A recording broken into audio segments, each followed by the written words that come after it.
Kenyans, innocent Kenyans. Good morning. Welcome to the show. Nduoko, how are you? Fine, thank you. Good morning. Side bed today? Ah? What side of the bed did you get off I today? woke up on the floor. You found yourself on the floor. Yeah. You had rolled over. Telling you. Fallen off, rather. Okay.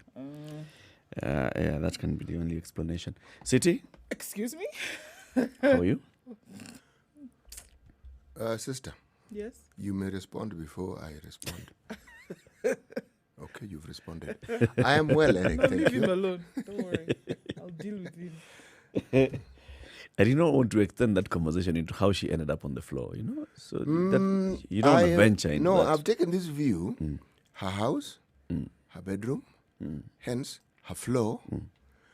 This is what you call exercising the availability of choice. Hey. Sleep on the bed, sleep on the floor, sit on the floor, sit on the chair. There can only be two assumptions, City. One is choice and the other one is not choice. Forced choice. Forced choice. Yes, Forced choice. forced choice. That's an interesting terminology, Eric. Forced choice. Yeah. Like love-hate. Those of the male species are forced to choose the couch. The couch is comfortable. The comfort of the couch, should I say, You see why I was avoiding this conversation? is So how are you, City? that the comfort of the couch is understated It's understated. and underestimated I want to if know it exists. if you have experienced this geographical location sometime in your life. You must understand that experience doesn't need to be physical for it to be real. Okay. This is an as existential discussion that we're having. So do not ask about the size of the couch in my house and whether I'm referring to the comfort of it. I am merely referring to it from a purely theoretical perspective. Okay. How But- are you, Eric? I'm fine. Oh, fantastic. Yes. Good. You know what is I got off the bed this morning. Good for you. Yes. you know Do what, it again and again. You know the beauty of this statement that we keep, should we say, entertaining ourselves with is, we have no choice but to believe what you're telling us. Who, Eric, now? That Even he's you. fine. There's no way of determining, of corroborating. Can you see us having a conversation with the people who live in your house? Excuse me, today we're just asking. Did Nani sleep on the floor? Tell me how you frame that question. Or let's go to Eric's house and ask Did them, Nani sleep on the floor? Eric, we're just asking, Madam, did Eric get off the bed this morning? How do you frame that question? So That. leave it as it is. You got off the bed. Thank you, sir. Sawa. We are very, very happy. We're happy to You got off the floor. Thank you. It is very good. We are happy. Sometimes, yes, it is good. You're here, that's what matters. All that matters. I was thinking about this as I was not the bed and the couch and the floor. I was thinking of the formation of a Kenyan sentence, a typical formation of a Kenyan sentence. And 3 words came to mind. Yes, we figured out. There's another one, thank you. Then there's welcome. And I've often wondered, how is it that we actually use these words in a way that it bears meaning, it bears understanding, but if you look at the word for what it's intended, you someone meets you and says, hello? No, they never say hello, they say yes. Start with yes. That one we figured out. And then you say, I'm fine, then they say thank you. And you wonder, what are you thanking this person for? Then you say, I'm also fine. Then he says, welcome. And you're thinking, okay. Okay. Anyway. This English has been adapted into ways that suit you as an individual. So it is all good. It is good. It's all good. Yep. Okay, so today we will discuss various things and various topics on the show. It has been World Breastfeeding Week. Week. Right? Yeah, not just a day. An entire week commemorating World Breastfeeding. So we'll... How did I miss that?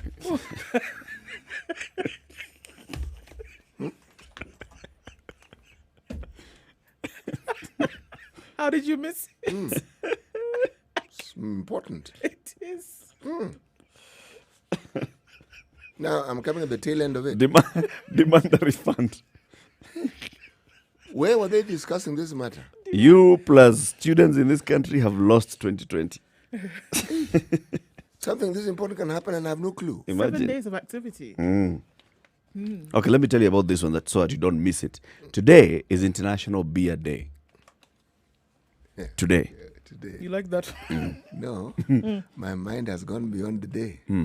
My mind has arrived at the supplier of the said product. The said product. Yes, and what they're doing to contribute to, to the success of this day. Are they aware, for example, that today is World Beer Day? Is there anything that doesn't have a day anymore? No. Everything has a day. No, there are things that don't have days. Like, There's no World Thieves Day. there is. What's it called? The 40th. Day of the month. It's the The 40th day Of the that month. one. See, I mean to Siku za mwezi ni so where, 40. what There you go. What I've City. arrived at is today is that day when I'm revealed. Yeah? The things that I don't know are not just numerous, but they are plentiful. Okay. Sawa. Okay, anyway, let's begin the show with tracking COVID-19 in the country and in the world. Yeah. What are the numbers? New cases for the 5th of August, 671 new cases in Kenya, taking the number to 23,873. New recoveries, 603. Total recoveries, 9,930. Unfortunately, 3 new deaths yesterday, taking the total number of deaths in the country to 391. It's interesting. Yeah. 391 deaths in Kenya. Not 99.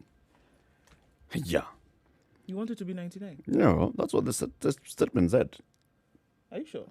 So the newspaper is saying The same newspaper? number of deaths 399, Oh, okay. new cases 538.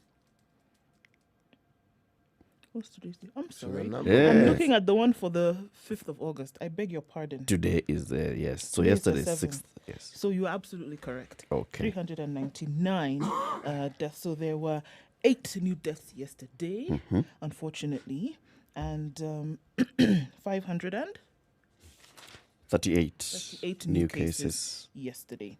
Okay, so if we are looking at the numbers around the world, then 19 million, which we knew we would get to yesterday, 256,688. Those are the cases that we are seeing around the world. And if we look at Kenya's cases now, with the correction, 24,411 cases in Kenya. Total recovered of 10,444. And it's just interesting that we looked at this number now, 44 seriously critical or serious stroke critical cases for Kenya right now. The United States have reached and surpassed 5 million cases. 5,032,179, 162,804 deaths is what they're dealing with now. Okay. 2 million, almost 3 million cases in Brazil. Now 2 million cases in India. 871 cases in Russia. And 538,184 cases in South Africa.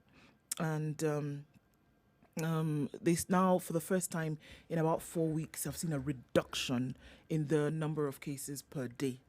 However, it's still quite high because they have 9,604 deaths.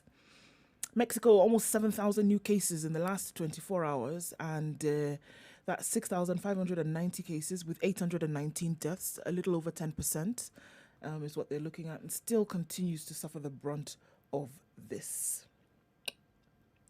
All right.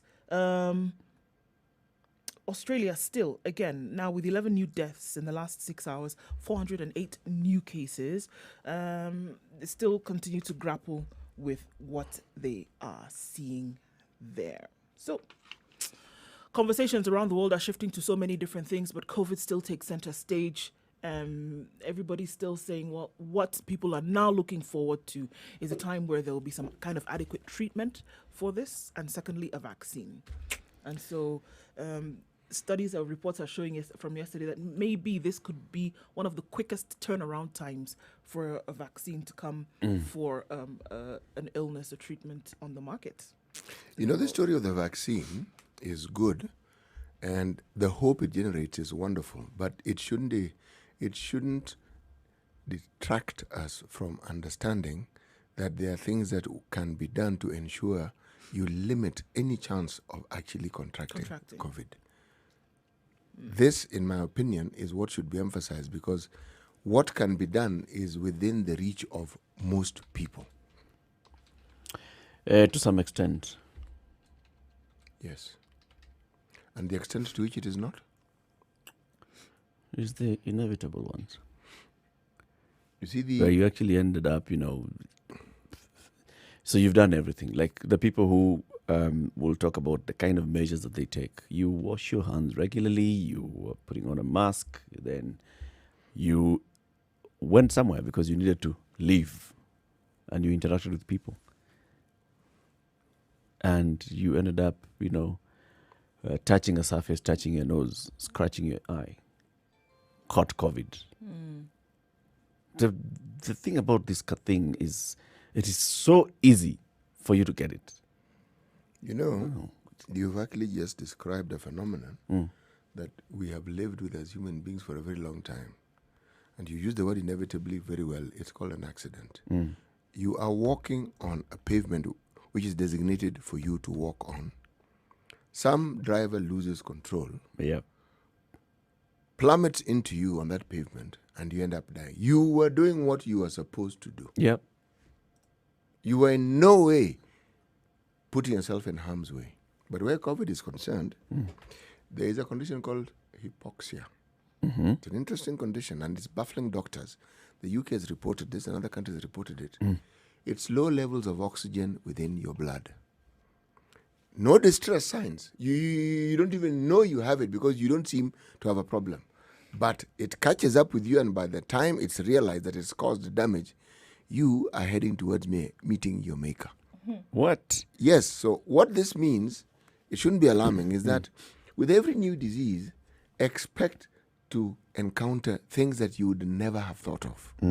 Because the disease comes with, the condition that hadn't been considered. Yeah. And the condition that has been considered generates research. And the research in turn also brings out things that ordinarily you would never have figured out, never have bothered to research into. And this is what happens. Now, when you're in the information age that we're in, my friend, you will be bombarded by all sorts of things. All manner of info. Yes, exactly. So this is the reality of this, not just this disease. It is the reality of many diseases that we have. For instance, there are many people who are HIV positive, and before people knew they were HIV positive, they were being treated for skin diseases. Because their immune system, being what it was, enabled them to actually open them up to these cleared dermatological issues. And it took time for people to understand that, there was actually a direct relationship between HIV and this. And this. Yes, it took time. So even as our knowledge base increases, it is important. That's why my emphasis is that falls in the category of something you can do nothing about. Not really, okay? But the things you can do something about, at least do it so that you have limited the chances. There you go. And the things that we can actually do about this are, to an extent, free of any kind of huge burden when it comes to finances, when it comes to effort. It's really not something that you say is going to put a dent in your life if you do them. In this country, there's something worse. You see, if we talk about water, what makes it terrible is that you are not certain that the water that people receive is necessarily safe. So it defeats the purpose of talking about water because that water is more likely to give you even more problems that you didn't give you another have. disease on top of. Yes. But as long as you've used that water with soap and it's running, at least you've taken care of a bit of, right? Yes, you have. Yes, you have. We'll be looking at other stories, especially on this COVID. I think there is one of the stories that's in the papers today is with regards to testing and the capacity of testing and the testing results. We'll be talking to somebody who is battling COVID-19, in the trenches of COVID-19, going through home-based care. And she'll be giving us a high experience this morning. Good morning. It's 16 minutes after 6. Let's take a look at the weather, and then we start looking at the big stories that are concluding this week.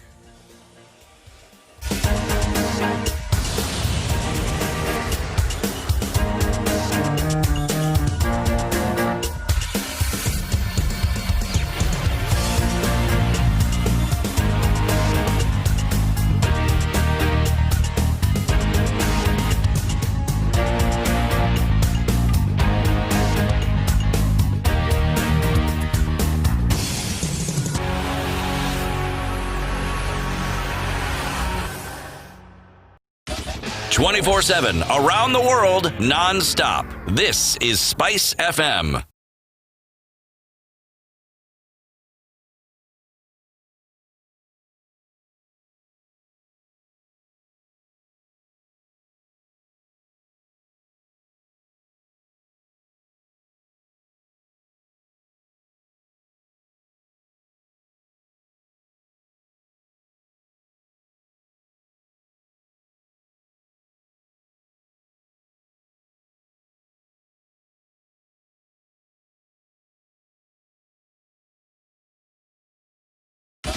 "24/7 around the world, non-stop. This is Spice FM.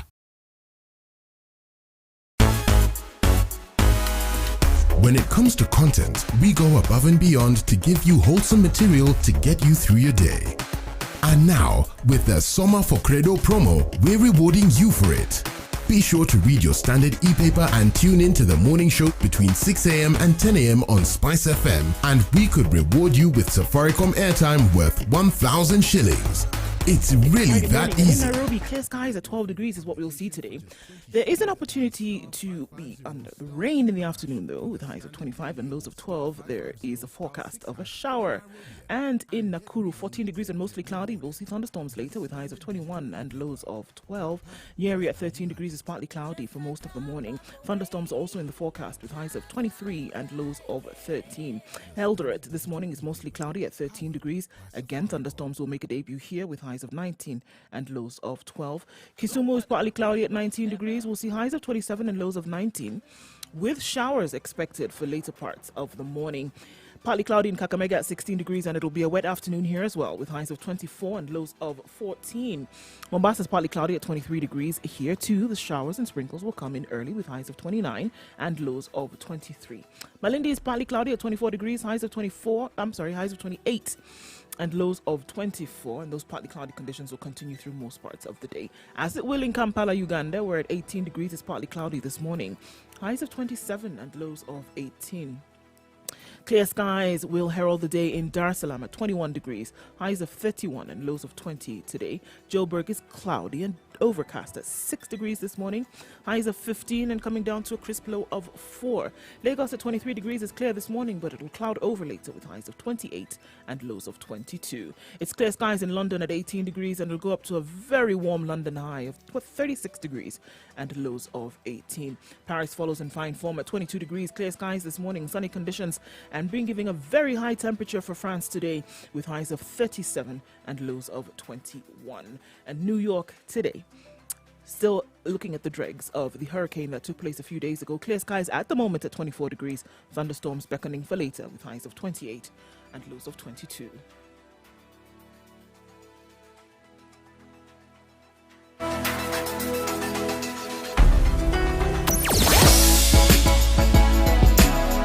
Spice and everything nice.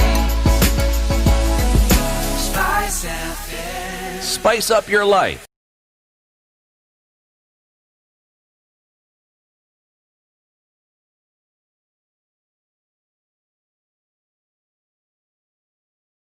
Mature, intelligent talk every morning. Spice up yourself. 21 after 6. Thank you very much for tuning in to Spice FM this morning. Also to on our digital platforms, www.spicefm.co.ke and SpiceFM.ke, Facebook, YouTube, and Twitter. Let's start with today's proverb. You know, as I was thinking of today's proverb, what occurred to me is the hours we start our transmission, that there are people actually on the road listening. I have to sound baffled. Yeah, no, we're not baffled. I want to lift my imaginary hat to these individuals who listen to the show and even chime in and send messages. Once again, I am referring to this gentleman from Mombasa called Charles, who keeps chiming in at this very, very early hour when most people can't even imagine they'd be awake. Now to the proverb. So Charles is awake at this time. He is awake at this time. On the road, listening to Charles. Yes. And Charles will get to work and park for a while and then listen and then go to the office. Yeah. So it sounds to me like Charles is doing what many people in Nairobi would do, which is leave early to avoid traffic. And Charles is in Mombasa. Yeah. But I can understand. There is traffic on that Nyali bridge.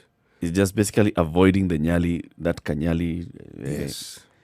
It's a jump. Kongamano la magari. And you can't expand the bridge. You can't sort of like say, okay, let's add a few. And there are no panya routes. Sorry, bridge in a bridge. Bridge in the bridge. Okay. This particular saying comes from Zimbabwe. This God is good, but never dance the lion. God is good, but never dance with a lion. Right. Being Zimbabweans, you'd be wondering whether they're talking about people. Whether lion is somebody named Lion. Please remember that one of the things that part of the world, that part of this continent was known for was its abundance of wildlife. Yeah. Now, I don't know what the population of lions in that country is currently, but if you look at the season when hunting did not have any control, or there was no control on hunting, then a very large population of these lovely animals were actually decimated. Yeah. Yes. And the nature of Proverbs, that should we say that they emanate at a certain time when the analogy being presented in the proverb is relevant? Yes. Now, years Don't later, tempt fate. yes, if we get to a point where there are no lions, you'll be wondering, okay, so this lion. What's up here? You don't hear of lions, for instance, in Ethiopia, but the former emperor was actually referred to as the Lion of Judah. The one, eh? The one. Okay. The headlines this morning. The Standard has how many headlines here? What Raila risked to lose in Senate vote. We'll look at that shortly. Then there's this one of a 62-year-old woman who left her family for a life in crime. Abandoned home in the year 2000. Kumbe, she had been arrested and jailed and spent how many years in jail? 17 years in jail for various offenses, including robbery with violence and preparing a fake title deed. This week, she has been arrested. She's been jailed again for 35 years. So what we are saying is, given that she's 62 years, if I do quick maths, she will be released when she is 97. Yep. Okay. So she came out and decided to continue this crime. Well, The question I would ask is, when people get into crime, do they actually get into crime knowing full well that what they're doing is criminal and that they are breaking the law and that there'll be dire consequences? I have to ask the question because do they consider this a criminal activity or Yes. just a business venture? yes, or do they just think that it's a business venture? Was it not you people the other day who said that these people who are entering into this COVID business, that they know very well that what they're doing is stealing? That's why I'm laughing. The question still applies. The question still applies because, in all honesty, if you talk to someone who's involved in these illegal activities, you may actually be surprised to find that even as They you, think that They what they're can doing is justify it. okay. yeah, I mean, there's shock. How can I not see that this is just business? And you wonder, excuse me, at what point these activities that you're involved, at what point do they become a business and they are completely divorced from criminal activity? I think somebody who is involved in a violent crime and wants to pretend that they do not see that is wrong would be somebody who has an issue. I am actually taking this discussion and saying wrong is wrong. In some cases, fraud, somebody who is involved in fraud may be looking at it and not seeing the fraudulent side of things, but just seeing the business side of things. You're defrauding somebody. You Eric, this one basically you have to just explain to me. yeah. You saw an opportunity. Like you see the youth in Kibra who Chero was complaining about. Chero Tiksei. Yes, and I was of the And view you're that saying they should be given a commission. It's a business opportunity. Yeah, but he has knowledge that this individual and what they were asking for was a decent commission. Yeah. Yes. It's the same kind of thing that this family from, was it Makueni or Machakos, that's been arrested in the US for doing the 2 billion shillings. They could sit down somewhere and say, I saw an opportunity. Saw an Look, opportunity. I Look, took it. did they agree with no, The whole family. You see, the Kibera Decided boys to touch my agreed. brothers and sisters. Kibera boys did not agree. Kibera boys Offered. They offered only one option. Well, the thing is, they offered. there was meaning the opportunity to refuse. But these fellows who decided there's a loophole. A fraudster offers an opportunity. Now you see, no. Those fellows in Kibera, the fraud would have been if they ended up with 50% of that money or all of it.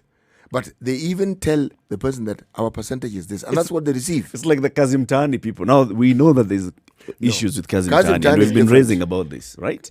Someone comes, City, and gives you the opportunity to get into this Kazim Tani program. Tells you, I am the one who's registering people. I'll get you into this list. And this is how much I'm going to take.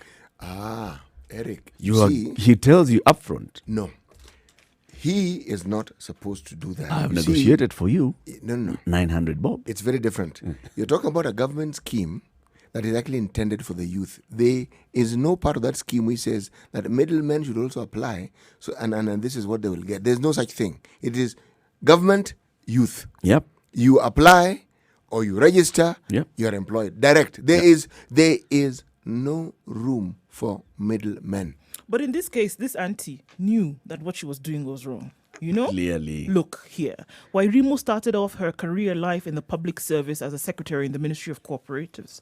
She rose through the ranks to her last position as a senior secretary at the ministry before quitting. The Pangani Girls High School and Kenyatta University alumnus walked out on her family in 2000, never to return. She left her two teenage children under the care of their father. Very little was known of her whereabouts, her daughter revealed yesterday. On Wednesday, a chief magistrate's court in Loitoktok sealed the granny's fate after handing her the lengthy jail term. Now, before this, she had spent 17 years in jail for various offences, including robbery with violence, theft, and preparing a fake title deed. She had left Shimolatewa prison in 2016 through the presidential pardon after serving a 14-year jail term. With her husband dead, her now grown-up son and daughter were happy that she had finally left jail and were looking forward to spending time together. But this was not to be, as Wairimu was soon back to her old ways. She was arrested last year for violently robbing a motorist of his lorry on April 17th, 2019 at Kibwezi in Makueni County. This one is a criminal. Yes. Yeah. Yeah. The way you've narrated it. It has crime written all over it. Yeah. She knew what she was doing. She did. Yeah. She's, according to the DCI, she's among a gang that operates between Nairobi, Mombasa, and Nakuru, notorious for theft of lorries and probox vehicles, which are then sold in neighboring Tanzania. Lorry kidogo Kibwezi, it has crossed the border. It's in TZ. Kenyan cops are looking for it all over. Thing has Tanzanian numbers, already gone. Finish. 35 years in jail. So when these stories were doing the rounds yesterday, especially on social media, there was a Swahili tweet. Mama afungwa miaka 35 kwa wizi wa mabavu. So someone tweeted, Violent robbery. yeah, okay. someone tweeted and asked, so she's been jailed for 35 years for stealing ribs.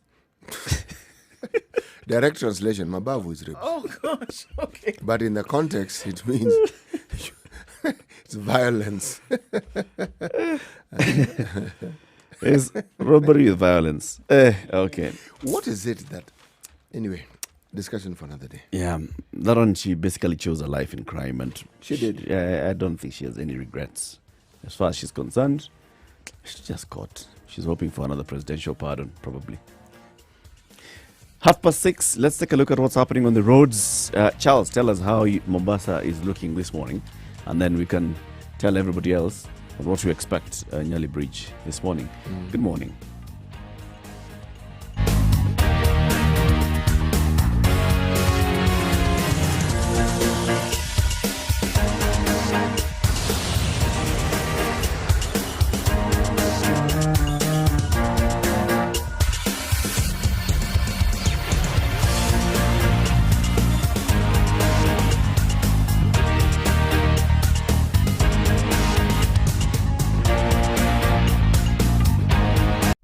Classic soul, R&B, smooth jazz, neo soul, and nostalgic ballads. Make some noise.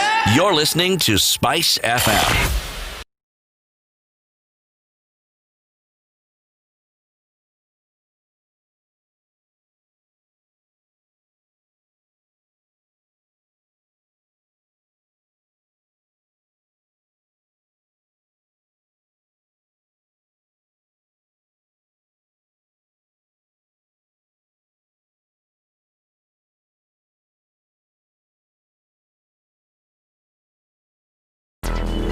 Traffic. All right, Mombasa Road is looking really good heading out towards the CBD. We don't see much of an issue right now, although it is still early times. So let's see what it looks like in a short while. We know that we have this announcement from Kura about Outer Ring Thika Road overpass tomorrow at the GSU headquarters, and it will be closed from tomorrow until Sunday from 6 a.m. to 6 p.m. to allow installation of the footbridge truss. So now that takes place this weekend. Hopefully that will ease traffic then coming from Monday. So Thika-bound traffic are requested to use the KCA University underpass to join Thika Road, and motorists are advised to take precaution while approaching the area and follow the respective signs provided. So Kura's warning you in advance. They didn't do that this week, so they're warning you in advance for the weekend so that you know what to do. So there was a fire at Umoja this morning in Tena at Umoja Estate, and that has been taken care of, though it's causing some massive traffic in that area already. We want to take a look at that and see that it'll be opened up soon. Police and emergency services are on the way. An accident at Pipeline last night is seeing that has not been taken care of yet.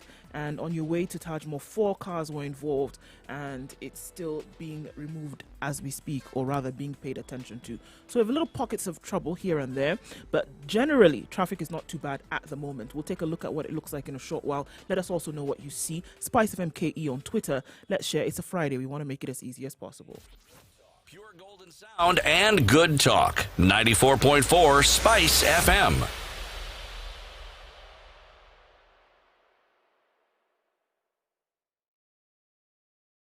Mature, intelligent talk every morning.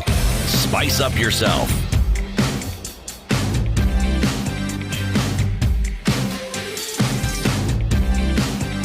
Mornings done right.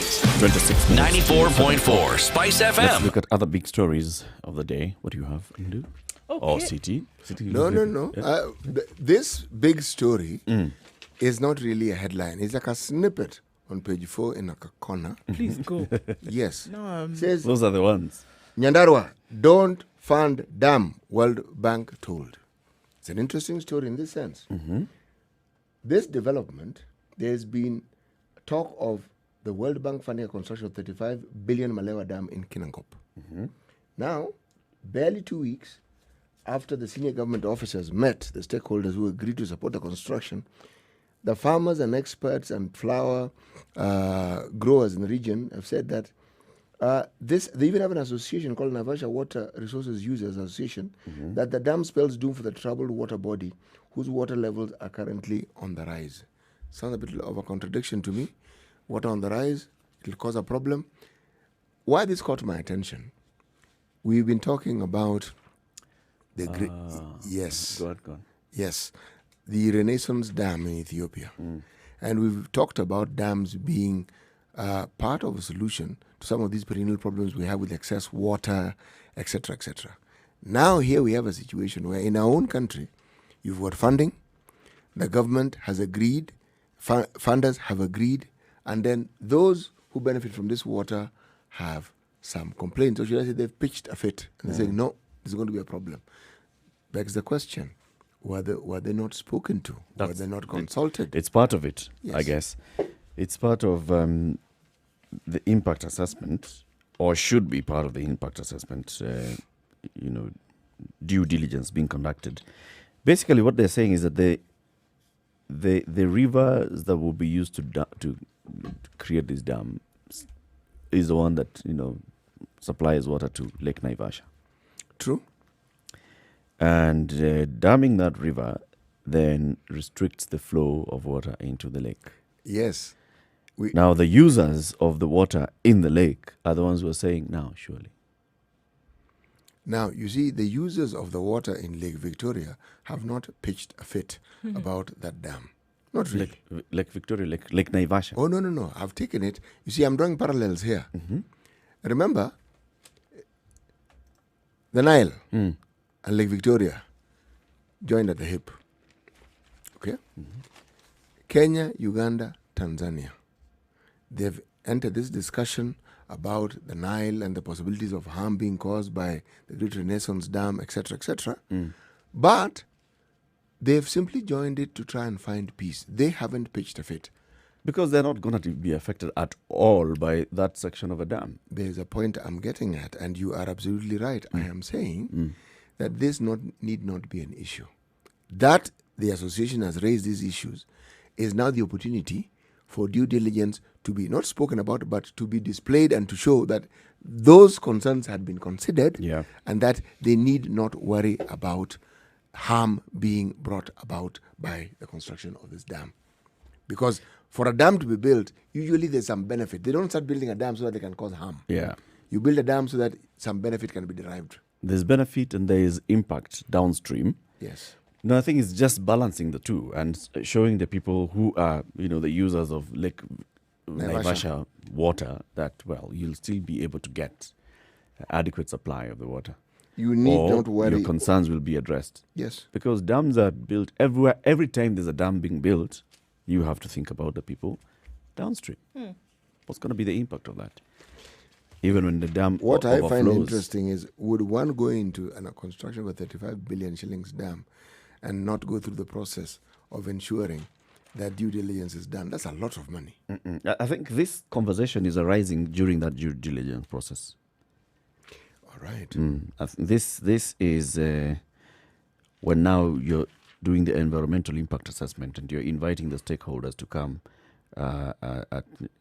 to give now their views. Excellent. Okay. Huh? So, all eyes on new auditor as hunt for COVID-19 billions begins. So apparently there's a hunt and it has just started. In his Labor Day speech, President Kenyatta said every shilling, every cent will be accounted for. And this is just a byline. Senate orders Gathungu to probe how the money meant to fight the pandemic was spent, as the Treasury CS gives all ministries until next Friday to account for their expenditures. So all of those things that we're seeing yesterday about how, source unknown, amount unknown. You have a week to sort that out. In a twin assault on those milking COVID-19 billions as the country bleeds, the National Treasury and Parliament has ordered immediate special probes into government spending. Against the backdrop of millionaires being minted overnight, runaway spending at inflated costs and missing essentials, Senate's ad hoc committee on COVID-19 last evening ordered new Auditor General Nancy Gathungu to conduct a special probe into the monies national and county governments have channeled towards fighting the pandemic. And in Treasury, Cabinet Secretary Kuyatani gave all government ministries, including the Ministry of Health, until Friday next week to give an account of their COVID-19 related expenditures. In a budget review that was done towards the end of the financial year 2019-2020, Yatani had said the government would spend 40.3 billion shillings on COVID-19 related expenditure. Most of the money was to be used to try to stop the spread of the disease and cushion the vulnerable population against adverse effects, including massive job losses. So there's a committee that has been set up, and the committee requests, and I quote, you to undertake the special audit on the utilization of funds allocated to and appropriated by the 47 county governments in responding to the COVID-19 pandemic. So all these things were being told yesterday about unknown amounts, unknown yet to be. Now, sorry, but you're going to have to say what it was used for and what was done with it. I am hoping that when it is revealed, and it will be revealed, that these monies were in many cases used inappropriately, that appropriate action will be taken. I really do hope so. Yes. I think what I would have, I'd be happier to see is a special audit, not just the ordinary audit, but a special audit of COVID-19 from funds to decisions. Special. And it's very clear that this is just a COVID This is audit. a COVID audit. Because right now, what we are seeing here is this is the committee that was previously chaired by Sakaja, the Senate committee, ad hoc committee on COVID-19. It's asking the Auditor General to go ahead and audit. She may respond and say, yeah, we're in the process. But they've been ordered to conduct a specialized probe into the monies national and county governments have channeled towards fighting the pandemic. Yeah. And we're leaving it to them to decide whether I wish the Auditor General would come out herself and say, you know what? So We have seen the concern from the public, and we are instituting a special audit, and this is how we're going to do it. It's interesting. This lady has just taken up the job. Hey, does it get hotter than this? Absolutely not. Thrown into the deep end, 1, 2, 3, go. No, I was thinking more of a den of lions. Absolutely not.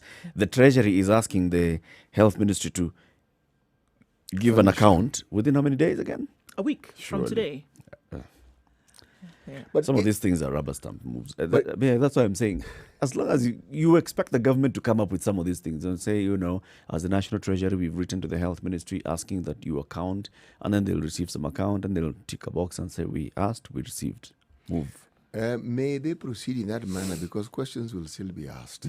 See, the thing about an audit and a report, it gives you information and it gives you details that you can now discuss in detail. You see? Look at the discussions that have been had around the stalemate that we have and the Senate. With every passing day, the discussions get more and more interesting, and more issues are brought to the fore. So, let them tick the box. So that's They're what they just plan to ticking do. boxes because actually, if you go further in the story, you'll realize that the National Treasury is asking all departments that received money for emergencies, all parastatals of until August 14th to give an account of this disaster-related expenditures, including on the recent desert locust infestation and the country's food security threat via floods. Yeah. And they've been given until the... Eric, can I ask the question? I thought this was a normal process because with government disbursements, your account. Yes, That's you what I'm do. saying. This is procedural. This is not a new thing that they're talking about. You're given monies. You see, a time is going to come when they'll want more money. Yeah. And usually you're not getting more money until Till you have detailed how you spent the previous one in line with what you were supposed to do. Normal. and this has happened all the time, and money has still been stolen. So now my question is this probe and all of this, the sudden hullabaloo, is it as a result of the different murmurings that have been going on, or they suddenly realize that actually, you know what, since all this money has been spent, it's about time that we got a report in terms of how exactly?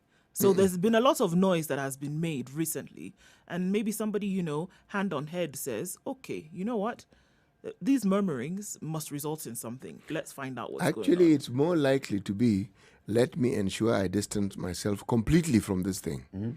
Let me demonstrate that I did have something. done due diligence, Yep. so that when the fan hits the fan, I will clearly be in a Demonstrate. position to, yes, that I had done what I sought answers, Yes. and these are the answers that I received. This is what they said. Yeah. Yes. Whether it was true or not or whatever is not the point. Oh, but it's been Secondary. documented. It's Yeah. clear. These are the steps that were taken. Yeah. Remember, this debate about these monies have been going on for some time before they started becoming headline issues. The question was that 5 billion which was given to the counties. Remember the Yep. saga? Remember the drama it brought out? Yep. Oh, only 21 counties. Then an inspection is done. 5 counties are ready. 5. So you wonder, hey, what's the relationship between 21 and 5? It's not even a multiple of the Yeah, other. did I miss something here? Huh? And just when you think it is safe to get out of the water, you suddenly realize that in addition to that, it's not even trying to buy. See, schools are closed, and boarding schools have beds. Beds Yeah. from schools, Bring them place here. them. Add. I Add to mean, the list. it is a scandal of enormous proportions. And then you have one county telling you, we are expecting 200 beds, but there's a slight problem here. We are not sure where to put them. You're thinking, "Oi." Just when you're about to get out of the water, you realize there's no shore in sight. None. I think My God. hope for us lies in a multi-pronged approach in this. For example, that what do they call themselves? The EACC and the others, the working group. Or that working group that that working takes group. security Yes. and other Yes. together. Yes. Those ones. If those ones now worked with the new Auditor General and said, let's launch an audit into COVID-19. That would be different, eh? Now that, and then it's very clear that we have within certain timelines, and we expect to give results within this time, and we shall present a report to Parliament. Then that, I would see some movement. This one, Senate ad hoc committee wants to continue being relevant. So it asks for reports. Which is part of what they should be doing anyway. Yeah, so they do. They were created as an ad hoc committee until COVID is eradicated from the country. That Senate ad hoc committee will continue Remains in sitting, place. and as long as they sit and they ask for reports or they review reports, they get allowances. 13 minutes to 7 o'clock. It's a Situation Room, Kenya's biggest conversation. What's happening on the roads? If you are anywhere where there's anything happening on the roads, let us know so that in 13 minutes we'll tell everybody. Okay? But for now, time for a quick break, and then we look at other big stories of the morning.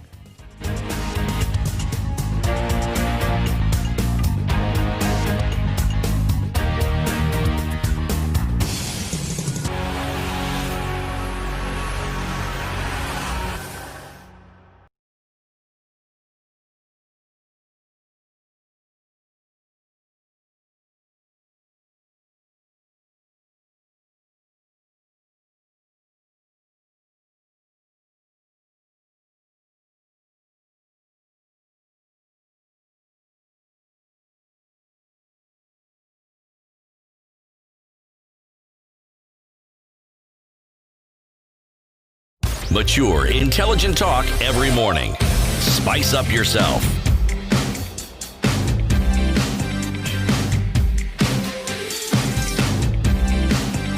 Mornings done right. 94.4 Spice Now, 12 FM. minutes to 7 o'clock. We are still looking at the big stories of the day this morning. There are a number of stories here about burial and death. Why are you Relatives, throwing those on? because there are some 20 unclaimed bodies that are going to be disposed of in Naivasha Sub-County Hospital mortuary. In a notice yesterday, the hospital said some of the bodies have been unclaimed for over 4 months, affecting services at the facility. And the move is coming at a time when the county has run out of cemetery land. This is Nakuru County. The notice said the bodies will be disposed in Longonot Cemetery on the outskirts of Naivasha town. That is one. Another story here talks about bodies of men are more likely to be unclaimed for burial compared to women. In a notice published by the Nairobi Metropolitan Services, out of 158 bodies lying unclaimed at the city mortuary and Bagathi Funeral Home, 137 are male. The public notice was put in accordance with the Public Health Act to inform the public to go to the mortuary and identify their kin, failure to which the government will dispose of these bodies. Among the bodies are 5 fetuses, unidentified skull. The unclaimed bodies have been in the mortuaries from December 2018 up to April 2019. Sudden death is cited for most bodies at 47, accident victims 19 cases, drowning also among the causes of death with 13 bodies. 10 of the bodies were identified as victims of shootings. Suicide cases was 6. Wow. These are people who have families, and you get to a point where we're talking about an unclaimed body. But this isn't new. It's just that there are more cases of people who are dying now. But unclaimed bodies have always existed. It's always been there. In fact, if you want to understand this well, over a long period of time, many of these unclaimed bodies form part of the cadavers that are used by medical students when they are trying to figure out the anatomy of human beings. Yes. So it's not as though they don't have their uses. They do. But the numbers are beginning to become alarming. In fact, Naivasha are in the news for, finding burial places for these bodies that are unclaimed. Because if you're unclaimed and you're in the mortuary, you're occupying space. Yeah. So after a period of time, they have to remove those bodies so that, yes, other people who may have passed away can also find, should we say, a holding place as their weight claims. But you know why I'm raising this issue is because you'd expect many of the times you'll hear in one corner of the country or in some families have reported that their kin are missing, and that case goes and becomes a cold case in a police station somewhere. Then there are bodies of people who, and you can see the majority of them are sudden death, accident, right, drowning, which means that this is somebody who was alive and living their life normally, and there were people who knew this person. There were friends, there were colleagues, there were family members. You die, you're picked up by police, you're taken to a mortuary, and the mortuary is not able to identify you. I'm sure somewhere there are people who are sitting and wondering. And what looking happened? for you. Yeah, looking for you. It's, for me, there's a disconnect somewhere in the system. It's quite unsettling to think that, because remember yesterday we read the story of this lady who, on the anniversary of her husband's death, continues to put in an obituary. Yep. So how many more cases like that where, murders have gone unsolved? There's been a plea to have something done, it's not been done. Somebody disappears. So there must be quite a number out there whereby you just don't know what happened to your kin. Nobody got in touch. Nobody was able to answer questions that you had. So it is a bit unsettling in terms of then the system doesn't go end to end. It's not through and It's through. not through. It really isn't. Because there's a police station somewhere or a chief's office somewhere that has a report of a missing person. Somewhere. Yeah. Somewhere. And then there are people who are holding on to a body in a mortuary. Look at the case of, for example, Professor Ken Walibora. Man is in hospital, man dies, man goes into a mortuary. That is one side. And then there's the other side where kin are looking for their loved one. And this is a case of someone who is known. This is a case of someone who's very well known. Yep. Right. So it was easy and faster to actually identify and say, How many are this happened. Because if you look at the list of the causes of death that have been presented in the media, Yep. mob justice, all manner of things, disease, all manner Police of things. shooting. That one takes a very eminent position. Right. Now, you actually ask yourself, surely, and yet alongside that, stories of families looking for their loved ones. For years and years. And they say so-and-so just disappeared.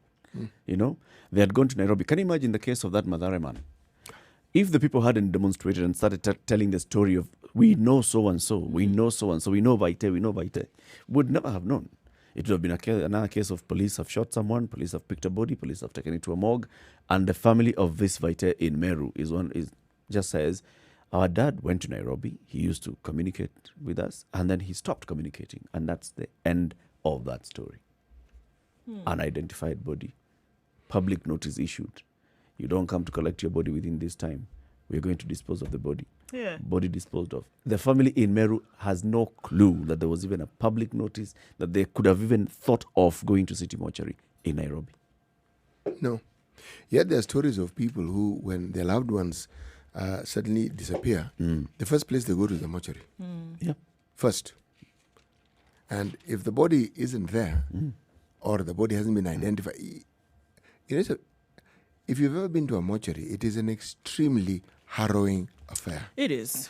You think it's an orderly place. Bodies are piled on top of each other, just so that you understand it. So if you're looking for this body, you have to unpack.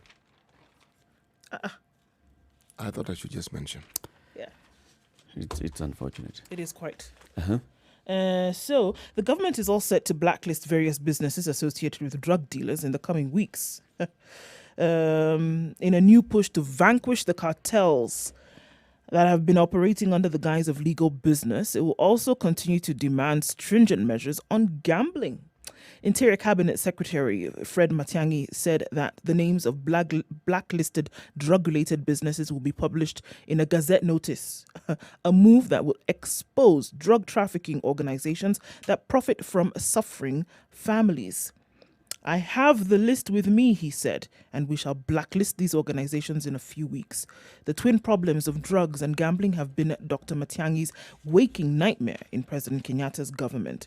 It will be the first time in a decade that the government will go public on organizations that are associated with drug cartels.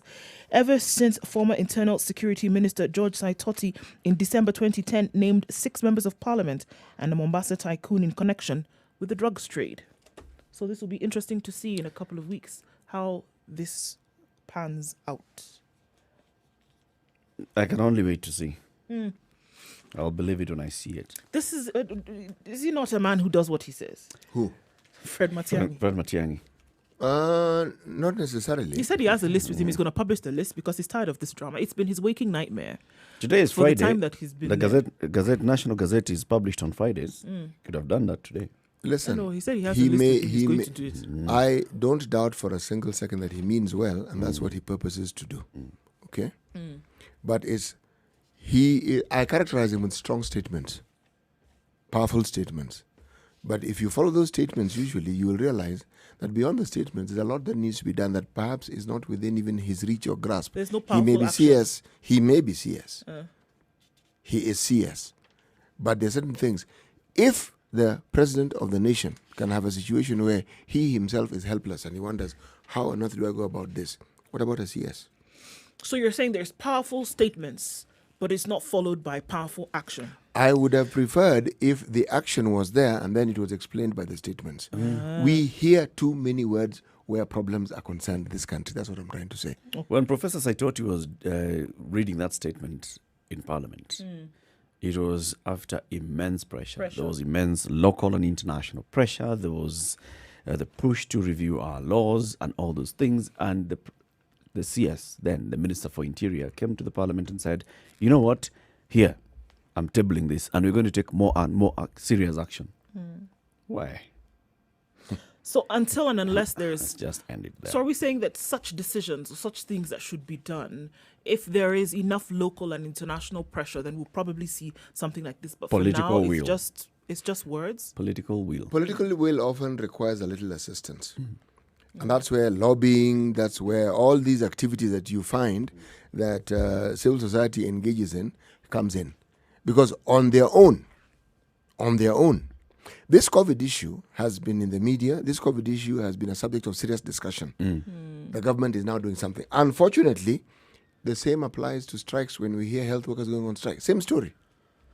Talk. They say, no, enough talk. We're taking industrial action. It's the same. So if there is to be a change, can we see the change beginning and then the discussion can follow later? Yeah, like I said, he means well. He may mean well. I'll believe it when I see that Gazette notice saying these companies have been blacklisted because of their involvement and they have been named. Where? So for now, we should call you Top of the hour. Thomas. Oh, yeah. Thomas City, and Thomas. today's proverb. Today's proverb, God is good, All the time. but never dance with a lion. Zimbabwean saying, God is good, but never dance with a lion. Not never dances with a lion. no, never dance. Never dance. Usicheze dansi na Simba. Yeah, just to make sure, if you add an S there, you're basically changing the whole meaning of this proverb. All right. God is good, but never dance with a lion. Coming up to 7 o'clock, this is a situation room. It's Kenya's biggest conversation. Good morning.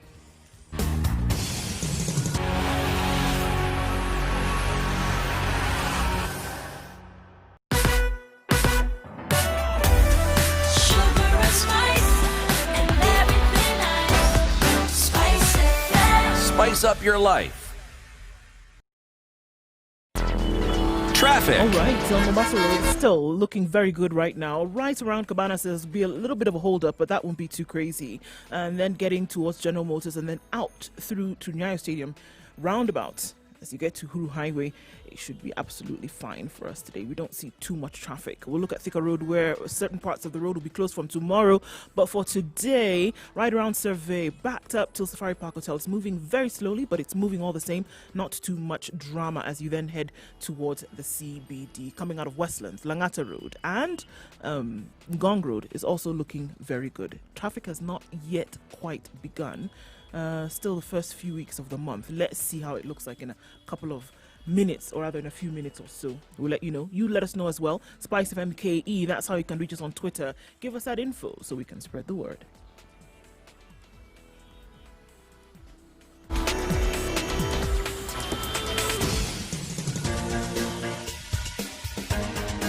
This is The Situation Room, the home of hard-hitting political commentary and penetrating insights about the state of the nation. This is a talk radio experience like no other. The Situation Room, a place for hard truths, debates, and elevated conversations. The Situation Room, witty, political, engaging, deep, controversial. In the room, we have C.T. Muga, researcher, academic, seasoned political observer, a fountain of wisdom in these politically uncertain times. Ndu Oko, Nigerian by birth, Kenyan by choice, communications expert, Pan-Africanist, a truth seeker and believer in people power, and Eric Latin, agent provocateur, the man in the chair, seasoned journalist, news hound, a man who believes in punching up, not down. This is the Situation Room. 2.5 the only way minutes to after start 7 your o'clock. day. Welcome to the second hour of the Situation Room. This is Kenya's biggest conversation, broadcasting on www.spicefm.co.ke as well as Spicefm KE, YouTube, Facebook and Twitter. And we are in Malindi 97.7, Nyeri 90.9, Eldoret 96.7, 96.0 in Nakuru, Kisumu 102.5, Mombasa 87.9 and 94.4 in Nairobi. Let's talk COVID-19 and the battle against COVID-19 by all Kenyans. We'll be talking to somebody who has tested positive and has been battling COVID-19 through home-based care. But as we do that as well, let's look at what the government has been doing. So we have raised the issue of our testing capacity in the country for quite a while. So far, since the beginning, we have only tested 335,318 samples so far. But we are seeing also the government revising its protocols on testing. For instance, previously you required to undergo 2 consecutive negative tests within 24 hours for you to be declared COVID-free. And now, even from CDC's advisory, the government, through Health Director General Patrick Amoth, have discharged new protocols which rule out the need for a second test for patients whose symptoms have cleared. So once you've cleared, your symptoms have cleared, and you're seeing that this is around page 8 of the standard, and there's clear indication that really your symptoms that were there have cleared, and you've even tested. Screening has just shown that you don't have a high temperature anymore. You're basically just clear to go home. No need for us to do another test on you. But it also raises the other issue, and these are the complaints that have been coming from the counties. The length and the amount of time it takes before you receive your results and what that means in the fight against COVID. For instance, yesterday, the Nakuru County, through Governor Lee Kinyanjui, was raising the concern, saying the delay is increasingly putting patients and their contacts in danger. For example, we are yet to receive results of 309 samples taken to Kemri lab on July 28th, 2020. Such a delay could lead to further spread of the disease. 28th July, samples taken to Kemri lab. By yesterday, the 6th of August, results haven't come yet. And those people are not somewhere confined or quarantined. Some of them are in hospital. Others have been discharged to go back home. And contact tracing has not even commenced because we don't know how many people have tested positive. We'll talk to Cherotich Sei, who is an active citizen, a regular on this show. She has been our guest host a couple of times. Cherotich went out to publicly and said, you know what, guys, I tested positive for COVID-19. I am treating myself through home-based care at home. It has been a number of days. And then at the end of the 14 days, of course, she took another test to find out whether she still has the symptoms. Waited a couple of days, results came back, still positive. So let's hear the experience that Chero has gone through. But also, as we raise the issue of tests, how long it's taking to test, and this whole home-based care and what it means. Chero, good morning. Good morning. Good morning, my friends. Good morning. morning, Gerald. How are you? We're well. We are well. And it's good to hear you this morning. You sound energetic. Not as you usually do, but I'm almost there. you're almost getting back there. Yes. How many days since you tested positive? This is my 25th day this is my 25th day in total since I started to self-quarantine. And it is about 16 days since I tested positive. I tested positive on the 22nd of July. But I first went into self-quarantine on the 14th of July. And today is the 7th of August. So 25 days in total that I've been in quarantine, in isolation. So from the 14th to the 22nd, when you tested positive, those are 8 days. Explain this gap. What I was doing, because Monday, the 13th of July, I felt like I was catching a cold. And when you have children in the household, it's very possible to pick up a homa from them and that type of thing. So you first of all want to eliminate and rule out the usual. And I went to bed that night on the 13th, and I last caught malaria when I was 10 years old, I think, which is 100 years ago if you think about it. But I felt the feelings of malaria, the pain, the aches, and then I started shaking. I had the chills. I was hot, but I still went to bed as usual. But in the morning, I banished everyone who ever comes into my room from my room, including the dear husband. And I immediately created a cordon, because in the morning I realized this is something different than usual. And I have never felt as I have felt the first 14, 15 days of my illness. So I took that week, which was a terrible week. If you want to hear about the symptoms later or now, I can share them with you. But it was a very difficult week. The exhaustion, you can't even wake up. You can't shower.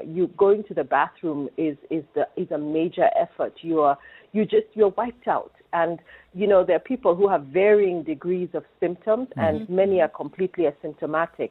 I think I had a pretty heavy set of symptoms, but not enough to land me in hospital because I was breathing okay. But I learned something later on from my physician about something called happy hypoxia, hypoxemia, I believe, which means that you don't have the symptoms of somebody who is struggling to breathe, but your oxygen levels are dropping rapidly. And you don't know. You're just there. You think you're just sick.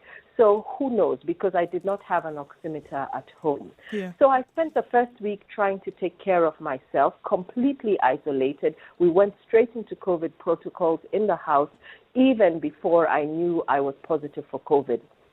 But mostly paracetamol, honey, lemon, ginger, and I was wiped out. I was just sleeping. When people would call me, I just stopped taking the phone.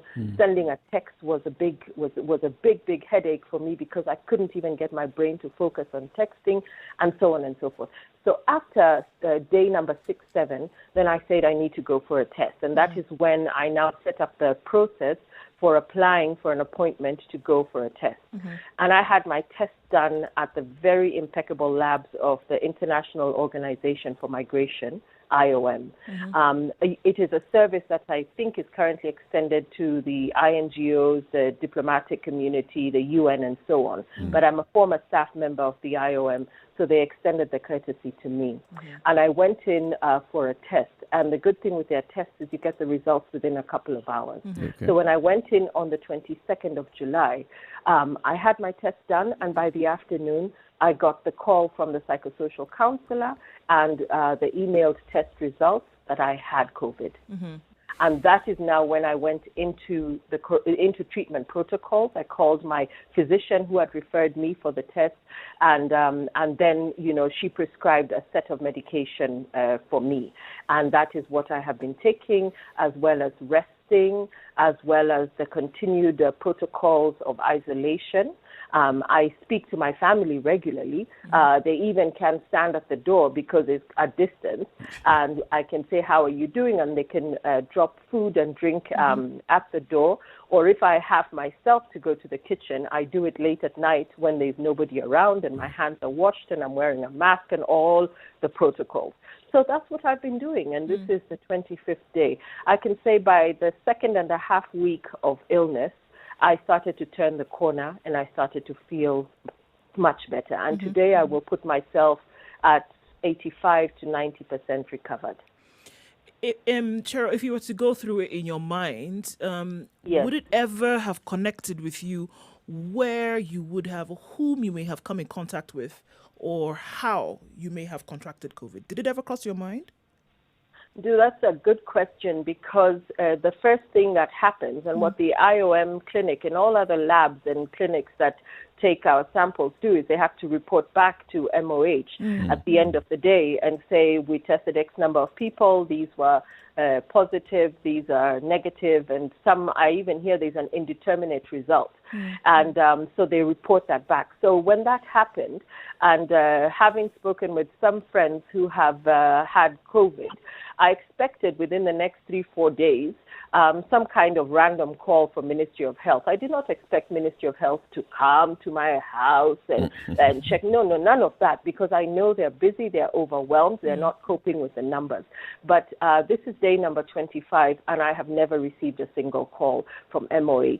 So I went into home-based care on my own, using protocols that I had read from Ministry of Health and WHO, and within the parameters and the capacities of the house where I live, I was able now to create a system within that framework. Yep. I also then did my own contact tracing, and I started thinking back, who have I been with? Who was I with, especially the week leading up to my feeling sick? So if I started to feel sick the night of the 13th, the week before, where was I?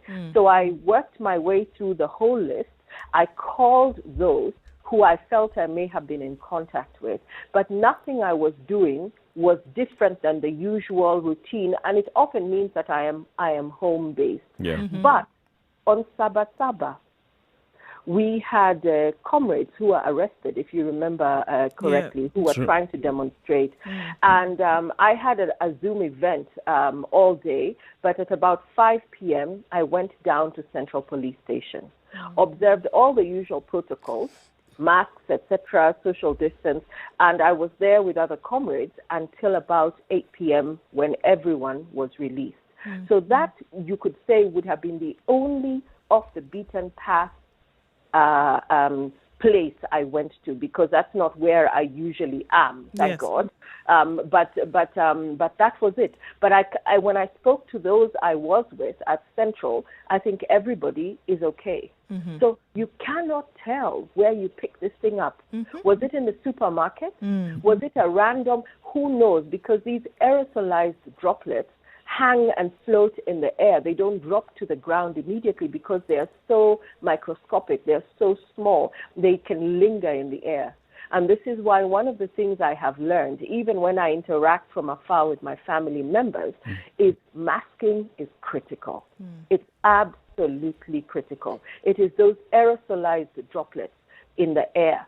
In fact, when I looked at the revised CDC guidelines, they talk about low transmission risk from surfaces, even though you still have to wipe down your surfaces. But imagine if I sneezed on a surface and you, Eric, came and touched it, you would have to touch it, rub your hands in it, then bring your hands to your face, maybe rub your eyes, maybe lick your hands. I mean, so it would really be a lot of exposure to the virus on the surface. And I'm not saying that we shouldn't keep our surfaces clean, but there's now new studies emerging as to where it is most easy to contract COVID, and it still remains that it's in the air. It is the sneezing, the coughing, the talking, the breathing, with coughing and sneezing being the number one ways projectile push your droplets, if you have COVID, out into the air for other people to breathe. But even as you say that, Jero, wearing masks.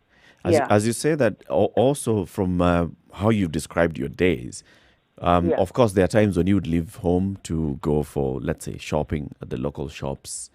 You'd meet up with somebody, but you'd ensure that you're masked throughout. Yes. But despite all that, despite having the mask throughout, and despite making sure that the people that you're, coming across, even in the supermarket alleys, are either masked or you are keeping a very big distance between you and them, you still end up getting it, and you cannot tell where. Exactly. It is ubiquitous. It is with us. It is everywhere. Cheryl, has it changed? It is becoming endemic. Has it changed the way you thought of COVID before you got it and now? Has your attitude changed? Obviously, like if you have been in a road accident, even if you were not the one driving and you didn't cause it, you are forever vigilant, whether you're driving or somebody else is driving, because you're sensitive, because you know the impact of impact. Whereas, and so I always took COVID seriously, even though I have always been against the idea of curfews and lockdowns without a plan to cushion the communities. And we spoke about it the last time I was guest hosting. I still have never believed that COVID doesn't exist. You know, there are all those people who think this is some conspiracy somewhere and we're being fooled and so on. Yes, there are issues with lab results. There's issues with the pace of testing, or in terms of results being sent back, and that even if people are positive, they have 2-3 days, as you said, Eric, of continuing to infect others while waiting for results. But I have become hyper vigilant, not hysterical. I'm not a hysterical person. I'm also not a hypochondriac. So I make a good case for somebody to have. I'm the best of the type of person who could have symptoms, because I didn't lose the plot. I did not become hysterical. I just went into calm emergency response mode and said, right, this is what needs to happen.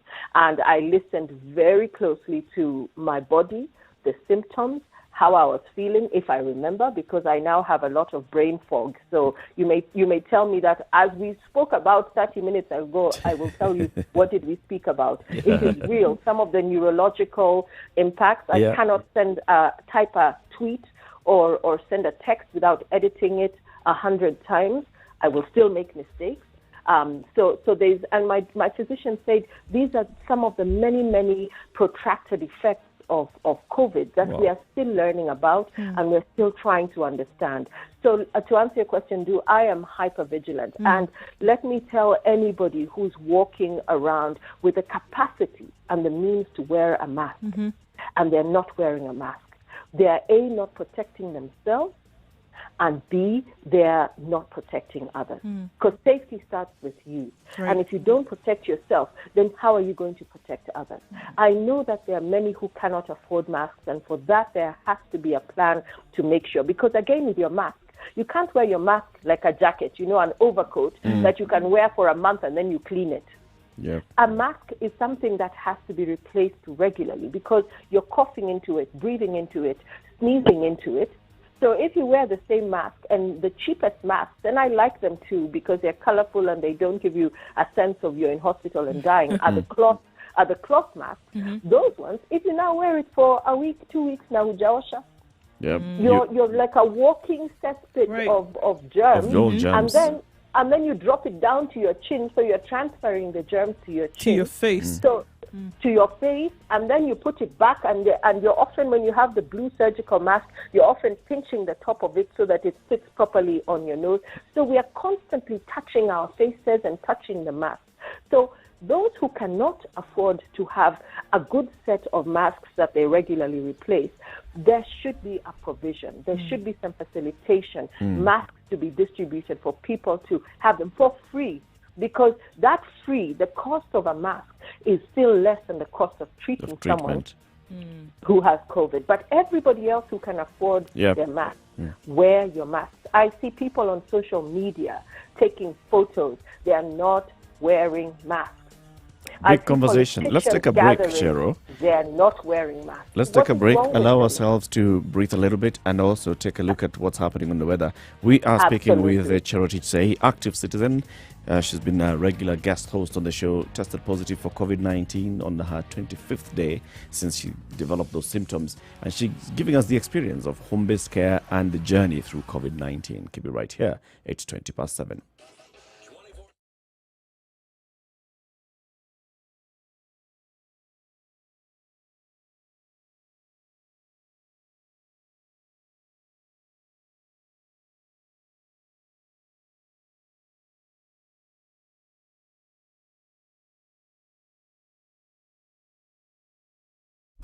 Classic soul, R&B, smooth jazz, neo soul, and nostalgic ballads. Make some noise. You're listening to Spice FM.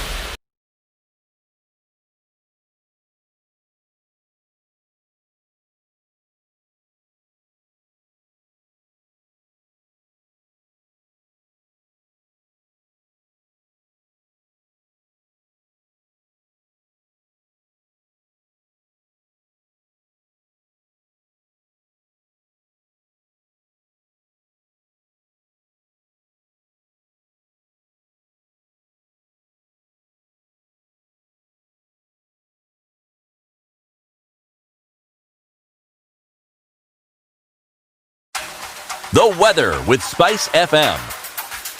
Clear skies forecasted for Nairobi, 12 degrees currently, highs of 25 and lows of 11 with showers possible for the afternoon. In Nakuru, it's 14 degrees and partly cloudy. There's a chance of rain with highs of 21 and lows of 12 through the weekend.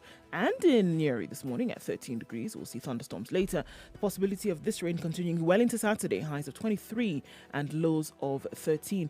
Eldoret is mostly cloudy at 13 degrees, highs of 19 and lows of 12. And in Kisumu at 20 degrees, it's mostly cloudy, highs of 27 and lows of 18, again with a chance of rain here. Likely to be a wet weekend in Kakamega, highs of 24 and lows of 14 today, and mostly cloudy conditions at the moment. It's mostly sunny in Mombasa at 23. We'll see highs of 29 and lows of 22 with a chance of rain later. Malindi at 23 degrees is mostly sunny this morning. It'll change later though with highs of 28 and lows of 23 and a chance of showers. Kampala is partly cloudy at 18 degrees, highs of 27 and lows of 17, and those partly cloudy conditions going through the most of the day. Dar es Salaam, it'll be a warm day today, highs of 31 and lows of 21. Currently mostly cloudy conditions in the Tanzanian town. 6 degrees and cloudy conditions in Johannesburg, South Africa. That's what we'll see for most parts of today. Highs of 15 and lows of 4. And finally for now in Lagos, clear skies at the moment at 24.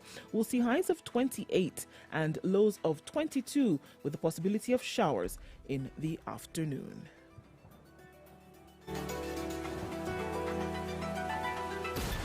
Mellow Spice.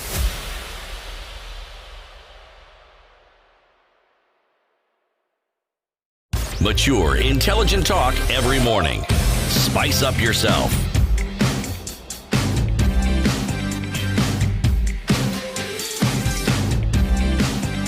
Mornings done right. 94.4. Situation Room. The conversation continues with active citizen Cherotich Sei, who is giving us her experience with battling COVID-19. On the 14th of July, as she tells us, she developed those symptoms and she felt, hey, this is not just the ordinary cold. So she went into the full protocol of, wait, I am going to put myself in quarantine. And this is even distancing herself from her own family.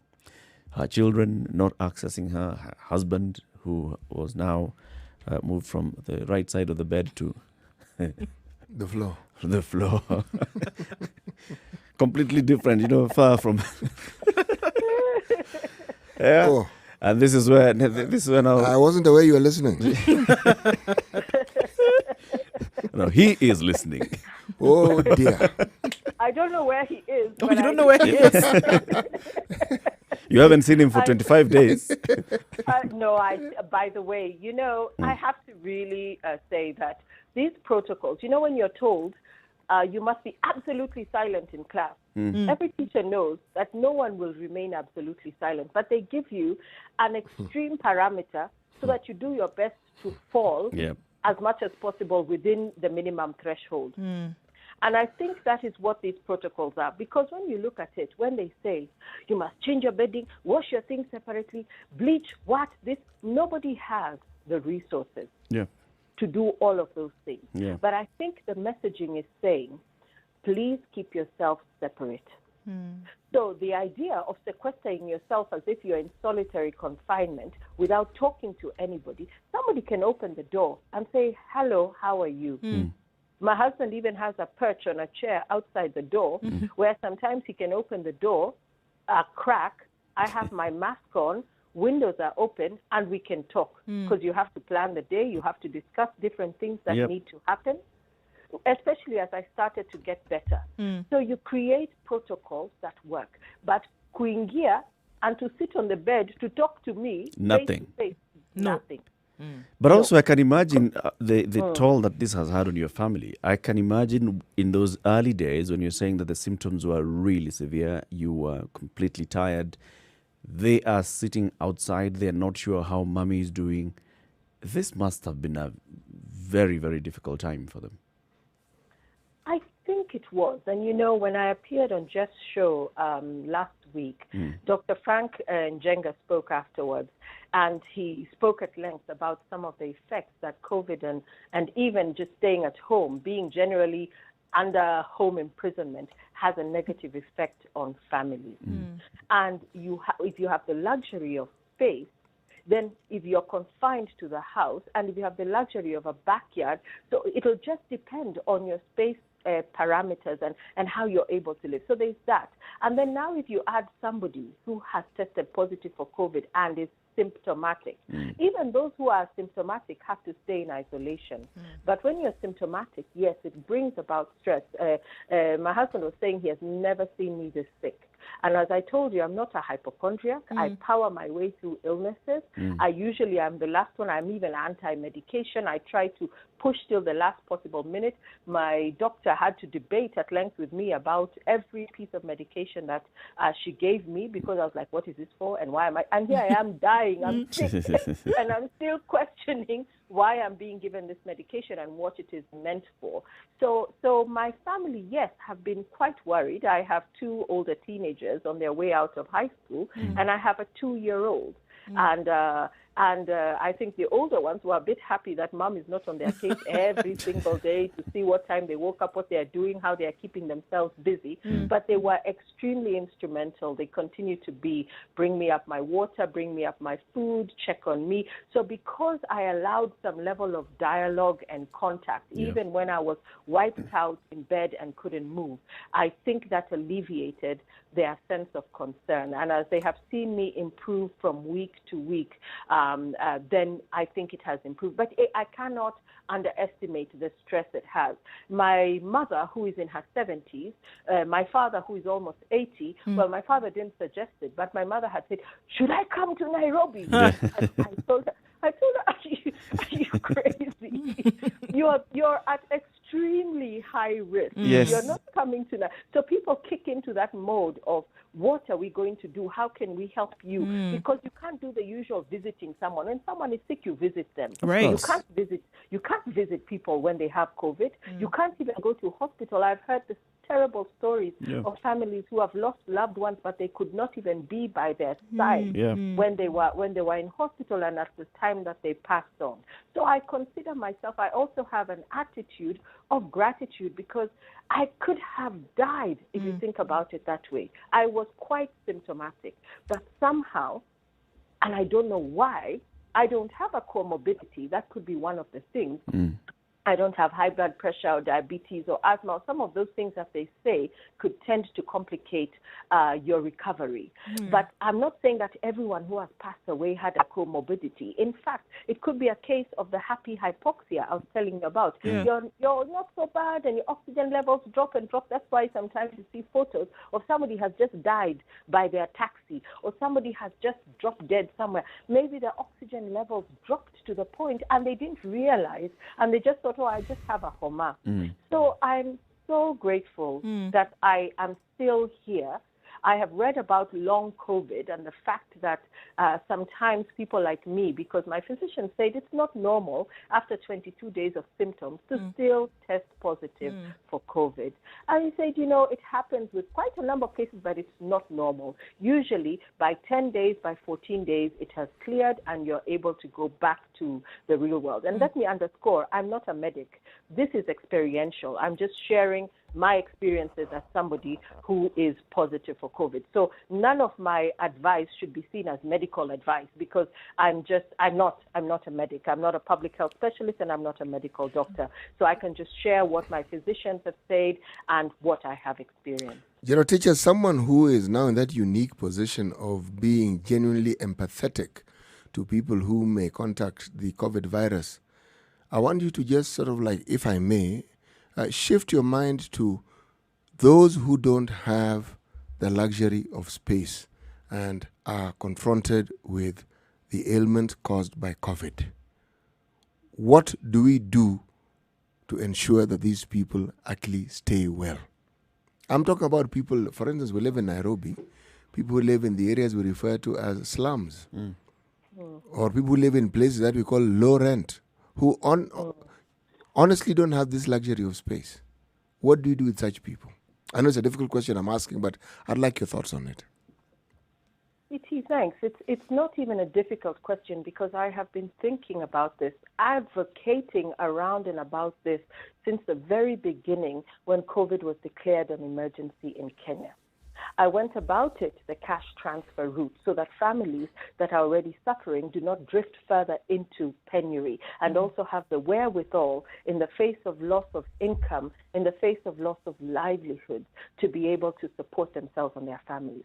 But when I have gone to underserved communities, slums as they are sometimes called, or densely populated areas, because of the Humanity Kenya work I'm doing, I have come to see, and I already knew it because I'm not a visitor, I'm not a stranger in Jerusalem.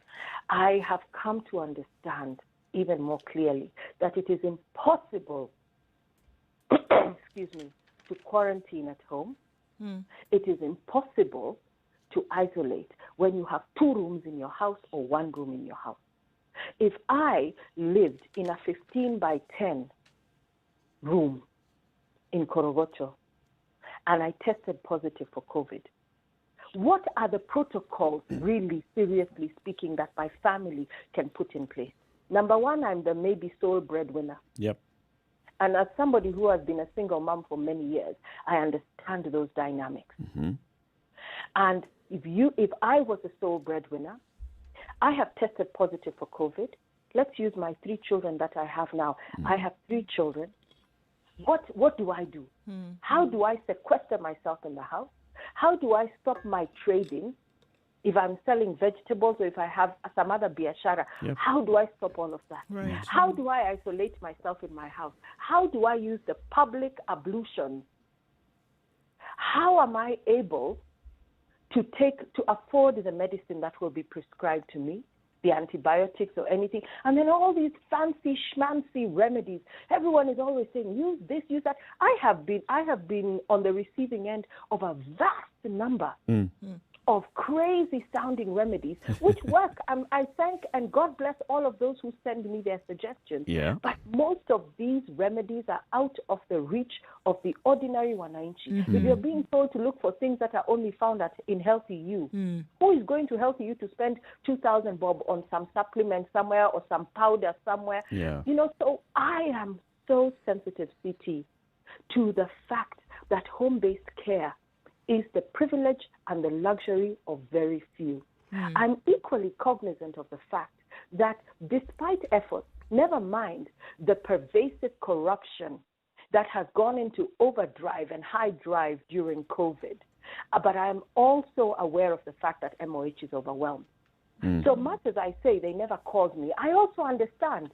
If you don't have the personnel, if you're not able to keep up with everything that's happening in the country, why are you going to call me? In fact, you will say, phew, that one is taking care of myself. Yeah. That one is fine.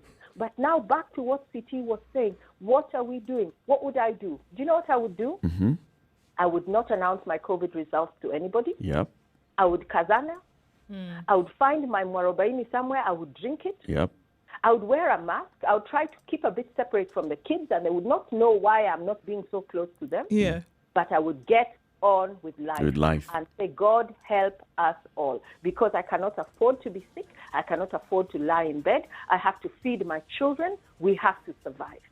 And the day Kenyans understand that support, medical support, is not the privilege of a few, but it is the right of all, then we will wake up and understand that this home-based care thing, as a way of passing the buck to the individual, is not sustainable. And the community spread will be like wildfire, kabisa. We will not be able to stop it. And I will never blame, even for a second, somebody who was in the hypothetical situation that I just described for opting not to share her status with anybody. Can understand it. Let's take another break at 25 minutes to 8. We are speaking with active citizen Charity Tsei, giving us her journey, 25-day journey through battling COVID-19. Tested positive again after 20 days. 22nd of July, tested positive the first time. Went into continued isolation and home-based care treatment, and now she's giving us the experience of home-based care treatment. And now we are raising that conversation on what is happening in the country when it comes to testing, the testing protocols, the follow-up, the home-based care, and what happens to people when they're in home-based care treatment. 24 minutes to 8 o'clock. Let's take a look at traffic.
Traffic. It's moving well on Mombasa Road towards Mlolongo, and then after that towards the SGR, and then down towards Cabanas and General Motors today on Mombasa Road. So it's not looking too terrible from where we are sitting.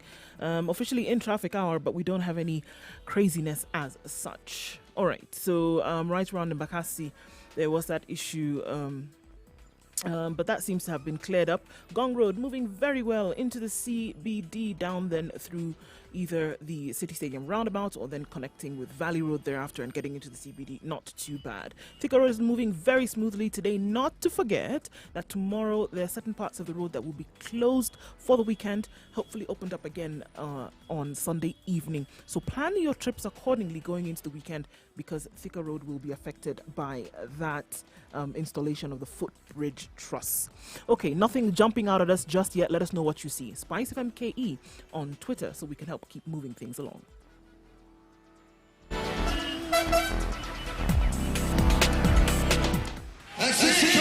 Mornings done right. 94.4 Spice FM, Nairobi. Mature, intelligent talk every morning. Spice up yourself.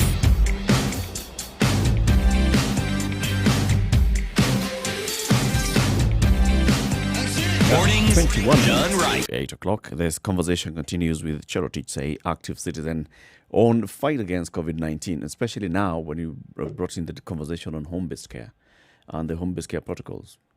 City. Well, my follow-up question is, I wanted to ask Cherotich, there's a lot of the talk around COVID has to do with treatment.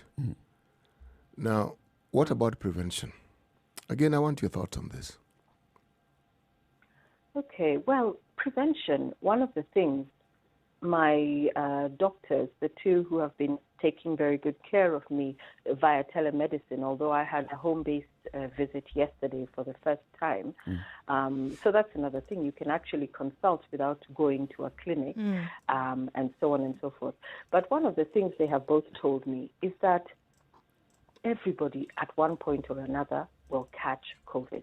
This is not something that will be eradicated. You know, the way smallpox was eradicated, the way we say kick out polio, this is something that will be with us. I think what is the most important thing is to stave off its landing on you for as long as possible. While the virus has an opportunity to work its way through other less fortunate members of the society who manage to catch it and more or less filter it or soften it or allow it to become something that you can survive. So I believe that in the interim, what everybody must do is keep themselves and the others safe. People talk about good nutrition, supplements, build your immunity. I really try to avoid that because it is, again, the luxury of very few. So, yes, those who can afford a balanced diet 3 times a day, who can afford honey, lemon, garlic, vitamin C, zinc, ginger, all of those who can, yes, do it. Go for it. Boil your concoctions. Feed it to your children. Make sure they drink it. Your cod liver oil, your colloidal silver, your this, your that. There is so much out there.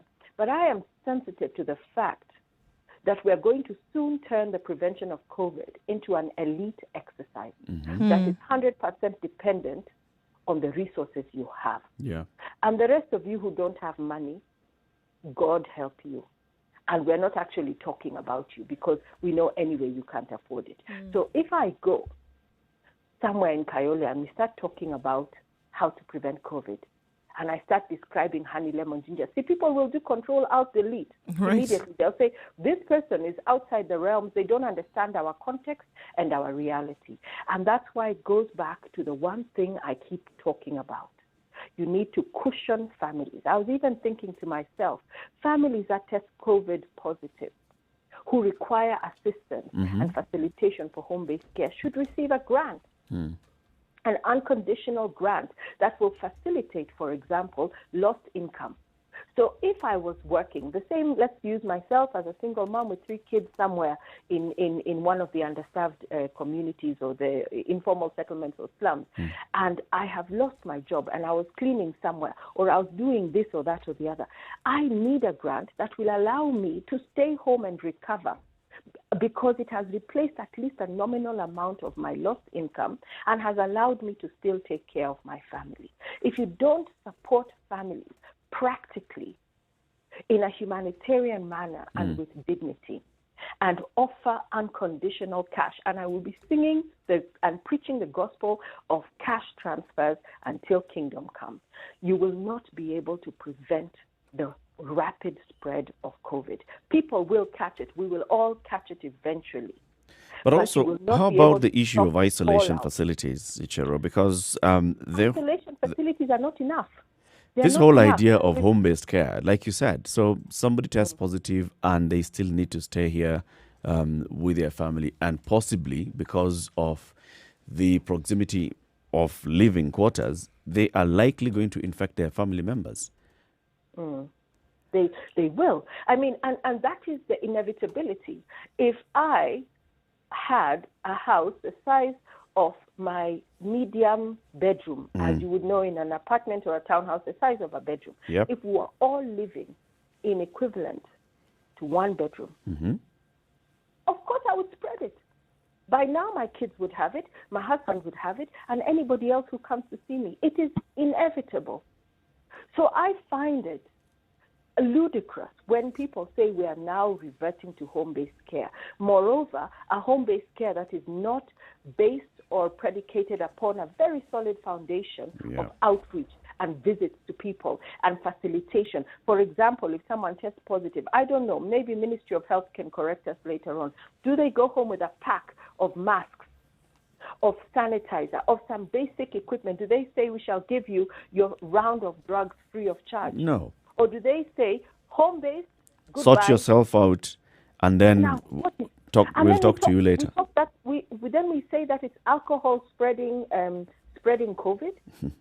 It's community spread now, and most people. Which who is are why I'm practical raising are that not issue. catching it in bars.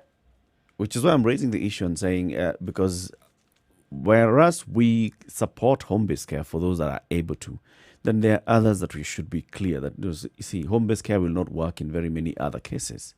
And that's why you need the isolation facilities. Yes. We still have, I mean, when we had quarantine, we had the quarantine facilities. Schools are still closed. We have the benefit what of having boarding schools closed in the country.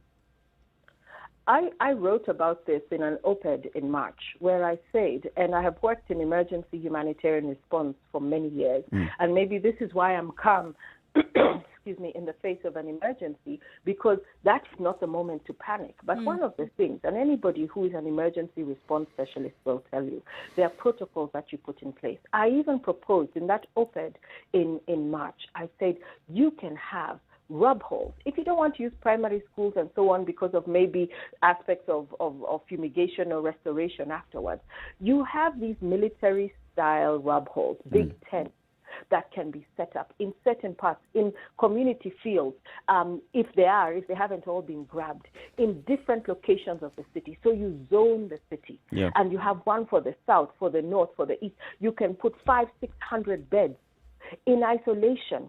So you have the space, and you have medical staff who would be able to take care of the staff of the patients in isolation.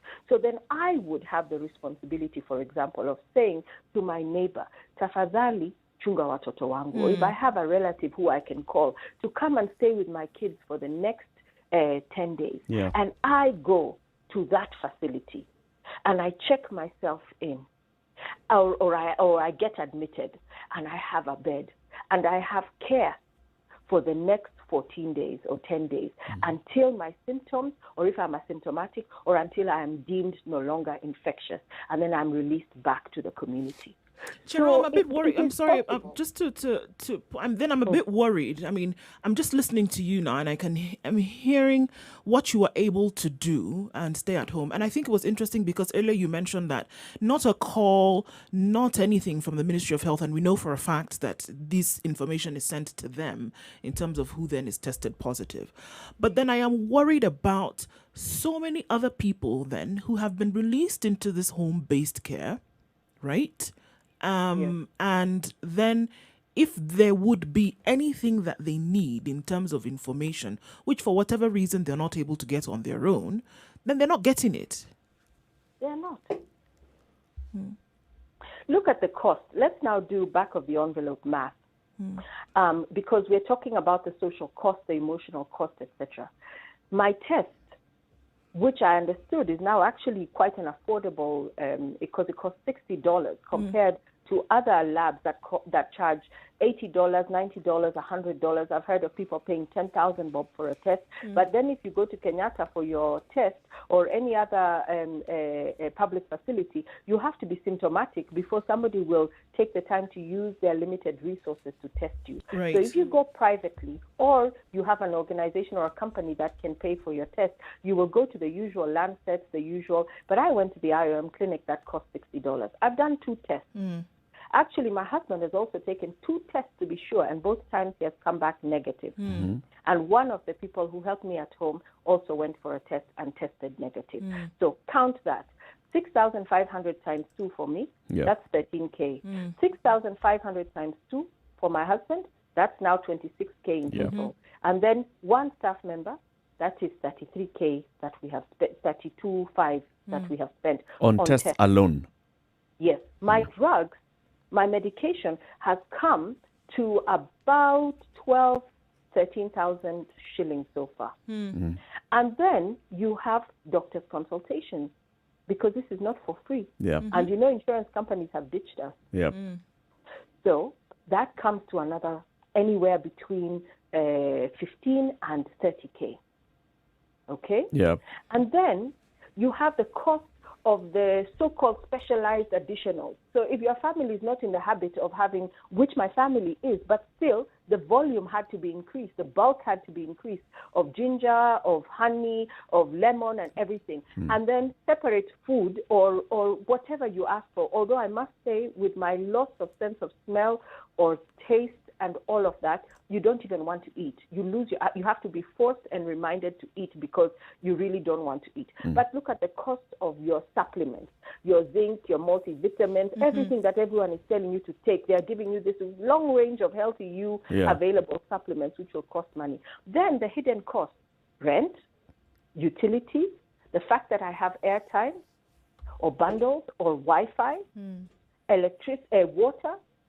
Because if you don't have those basic utilities, if you don't have indoor ablution, the neighborhood will not let you go and use the communal facilities, bathrooms because they think that COVID is like Ebola, or they think that it is like leprosy, or it's as shameful as syphilis or whatever it is.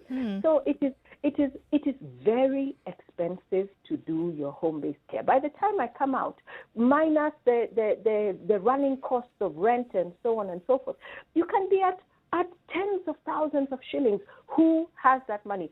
I can tell you for free, with my business having shut down because of COVID, because I'm in the hospitality business, and I'm not back up to speed, and I'm a consultant, a humanitarian and development consultant, and my work was regional, traveling and flying around the region. You can also understand that my income base has been vastly depleted. True. So every single shilling I'm spending on COVID treatment, home-based, after I've been released into home-based care, is money that was meant for something else.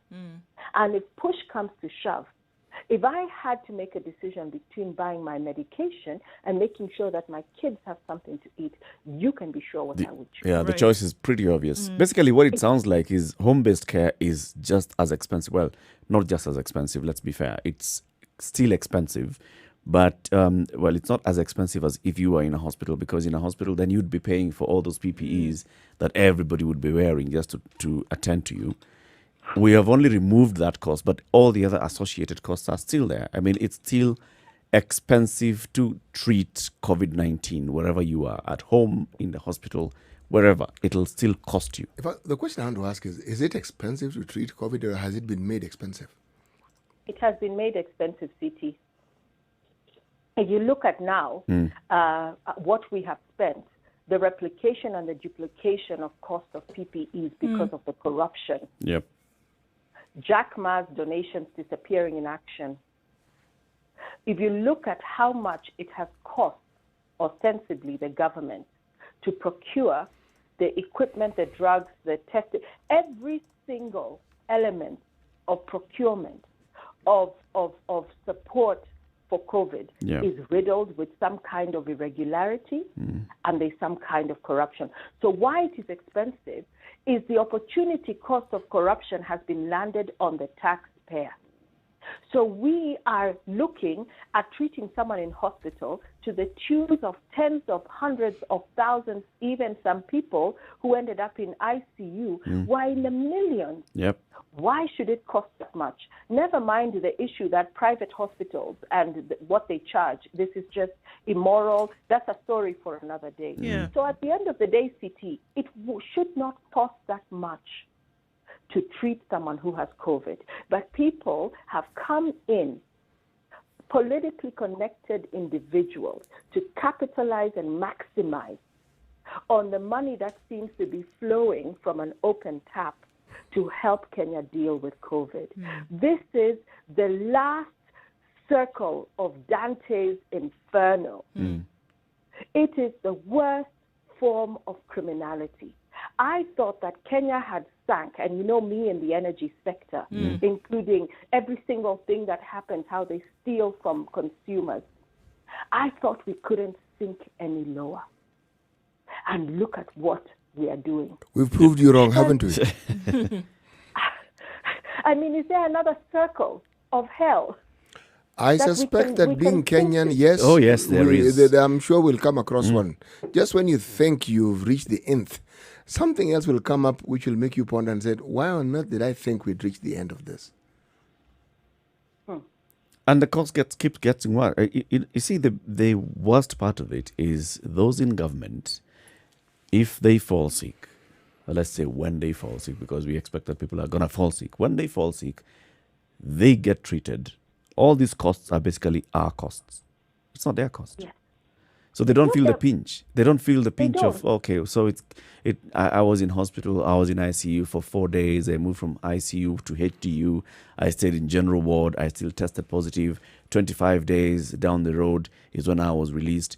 They don't think about how much it cost. But in reality, it costs to the tune of millions, which we as a taxpayer paid. And an ordinary person goes and gets admitted for over the same duration of time, and no one to pay for them. And we still keep talking about we have a government, we have a state that is socially active and aware of the citizens. Madness, isn't it? Absolutely. And you know, I wish every single Kenyan understood that the money that is being stolen with impunity is our money. Yeah. And if there was anything I could ever tell Kenyans, if there was somebody who wanted to run for leadership in this country, they should have 3 agendas only. Agenda number 1, corruption. Agenda number 2, corruption. Agenda number 3, corruption. And agenda 1, investigate thoroughly. Agenda number 2, prosecute. Agenda number 3, incarcerate, restitute. We want our money back. Let me tell you, there is nothing that will prosper in this country. Even when I'm looking at the county revenue allocation debates ongoing, you can debate until you find something equitable, and then the money is stolen. You can do anything you want to do. You can receive billions of shillings from IMF. You can go for as many Eurobonds as you like. You can receive bilateral, multilateral grants. You can do whatever you want to do. But so long as the architecture and the fabric of corruption has not been dealt with in Kenya conclusively, including the laws of lustration, which mean that anybody that is found having stolen public funds on any level, misappropriated, has a pending case, once they have done their restitution and they have returned what they stole, or they have been incarcerated, they can never run again for public office. Can you imagine what type of handful of people you'll have left now willing to stand for public office? So, my friends, we are what I call spitting in the wind, so long as we have not conclusively dealt with corruption. And it seems so ubiquitous. Corruption, just like cartels. Everyone says cartels, and everyone says accountability. It is also part of the strategy to numb us into a sense of disbelief that it is not possible to stamp out corruption in this country. So, I mean, Shera, as we look at this and more people are getting to the point whereby, you know, like you said, and I think it was very poignant, as you say, that a lot of people are going to make the decision then to stay with it, as sick as they may get, because the other option on the other side is not anything that they would be able to afford, whether financially or socially, when it comes to taking care of families. Aren't we going to get to the point whereby a lot of people then would literally carry this illness as opposed to spending money and then hope they get better? Yes, and this is how community spread is happening. It's a combination of people not wearing by choice or even by design. They just don't default. They don't have the money, not wearing masks, not having the ability to socially distance. So we're being told socially distance, but you can't.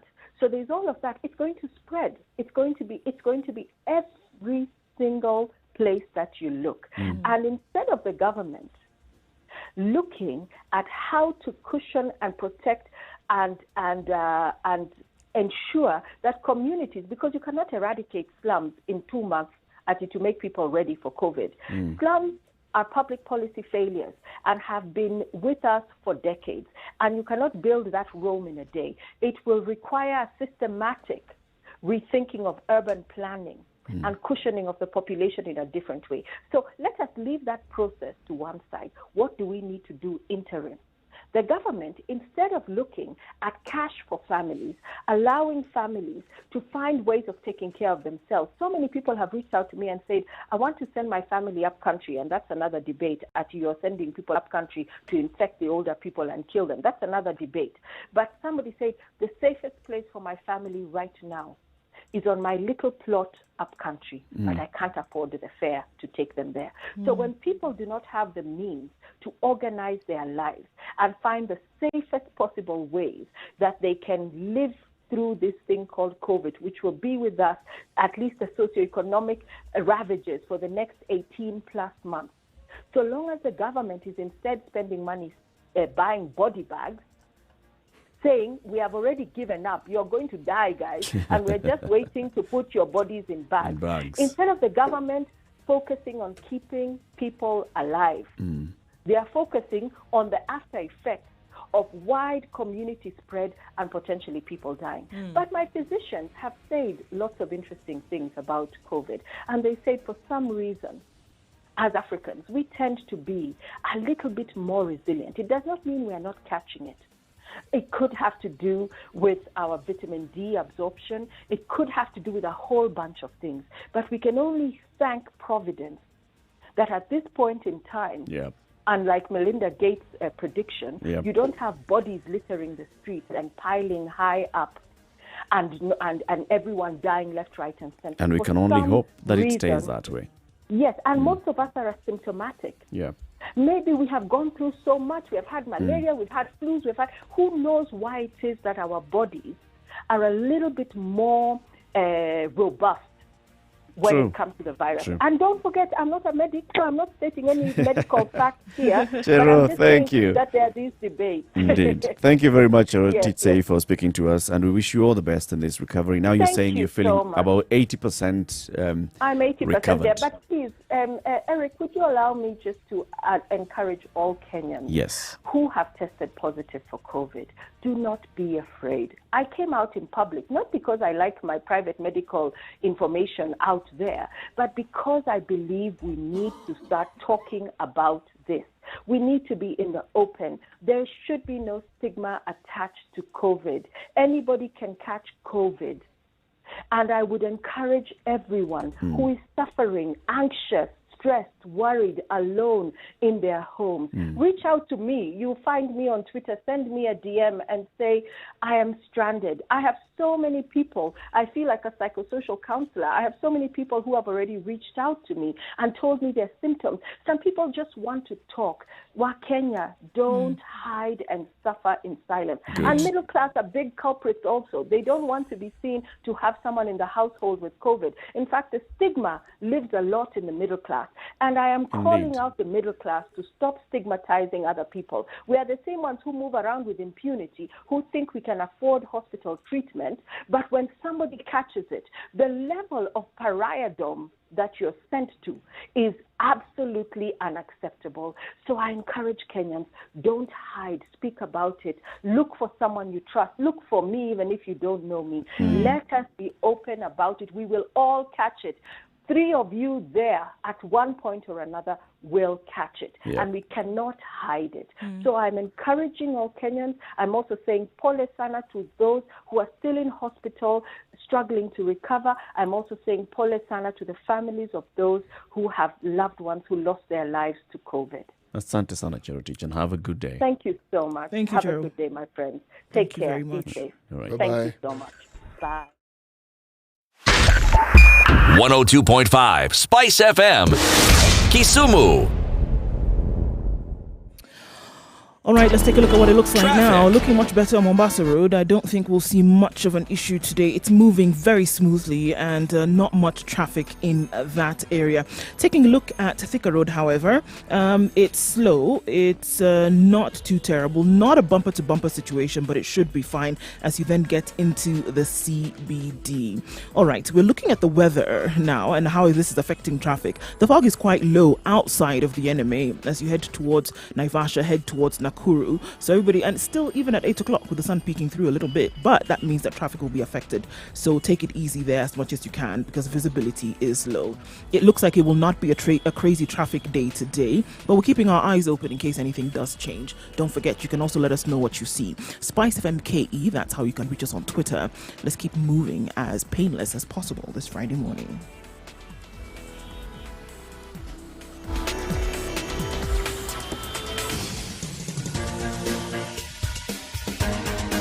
This is The Situation Room, the home of hard-hitting political commentary and penetrating insights about the state of the nation. This is a talk radio experience like no other. The Situation Room, a place for hard truths, debates, and elevated conversations. The Situation Room, witty, political, engaging, deep, controversial. In the room, we have C.T. Muga, researcher, academic, seasoned political observer, a fountain of wisdom in these politically uncertain times. Ndu Oko, Nigerian by birth, Kenyan by choice, communications expert, Pan-Africanist, a truth seeker and believer in people power, and Eric Latin, agent provocateur, the man in the chair, seasoned journalist, news hound, a man who believes in punching up, not down. This is The Situation Room, the only way to start your Conversation day. continues right here on Spice FM Broadcasting, Nairobi 94.4, Malindi 97.7, Nyeri 90.9, Nakuru 96.0, 96.7 in Eldoret, 102.5 Kisumu, 87.9 in Mombasa, as well as www.spicefm.co.ke on YouTube, Facebook and Twitter is Spice FM KE. The conversation now moves into still looking at this COVID-19 times. We still use that phrase. In these COVID-19 times, a lot has happened.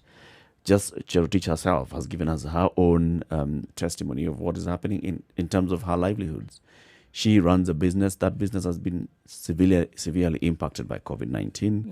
She's a consultant. Consultants required travel. A lot of that now is no longer possible, so it's not happening. So income's dwindled. There are those that have directly lost their jobs. And even the story today is saying, expect, just from the conversation that we had yesterday with the chairperson of the Pubs and Restaurants Association, this story here says you could soon say bye-bye to your favorite joint or your favorite drink. Very many of these businesses that have shut down now are likely never to reopen.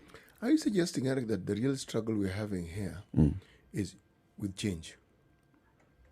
Because the reality of COVID is staring at us in the face and becoming more visible with every passing day.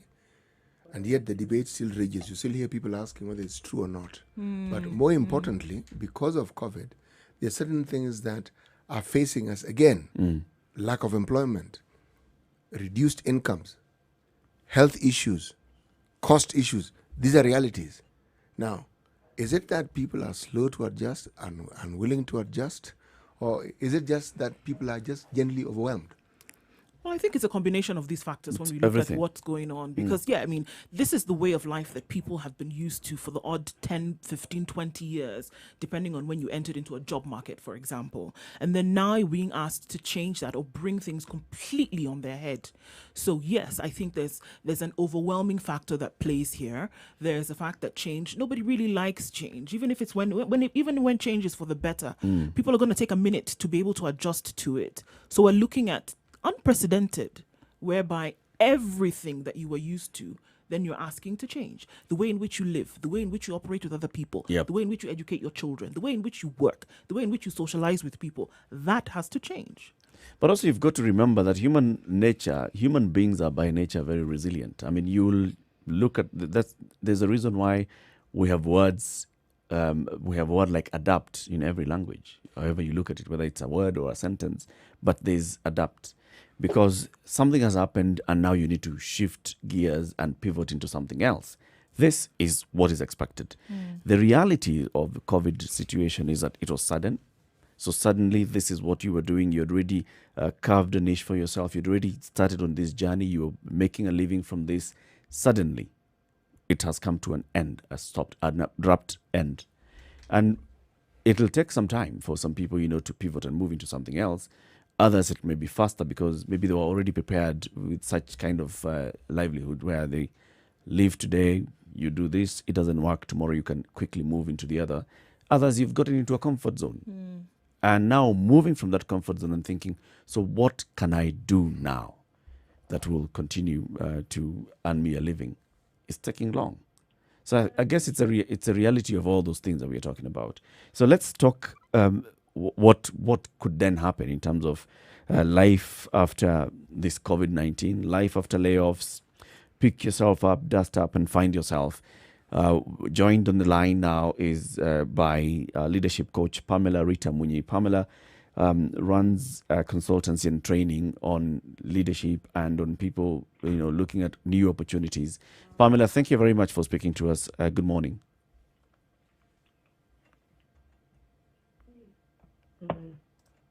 She's not able to hear us, so John, just get her back on the line.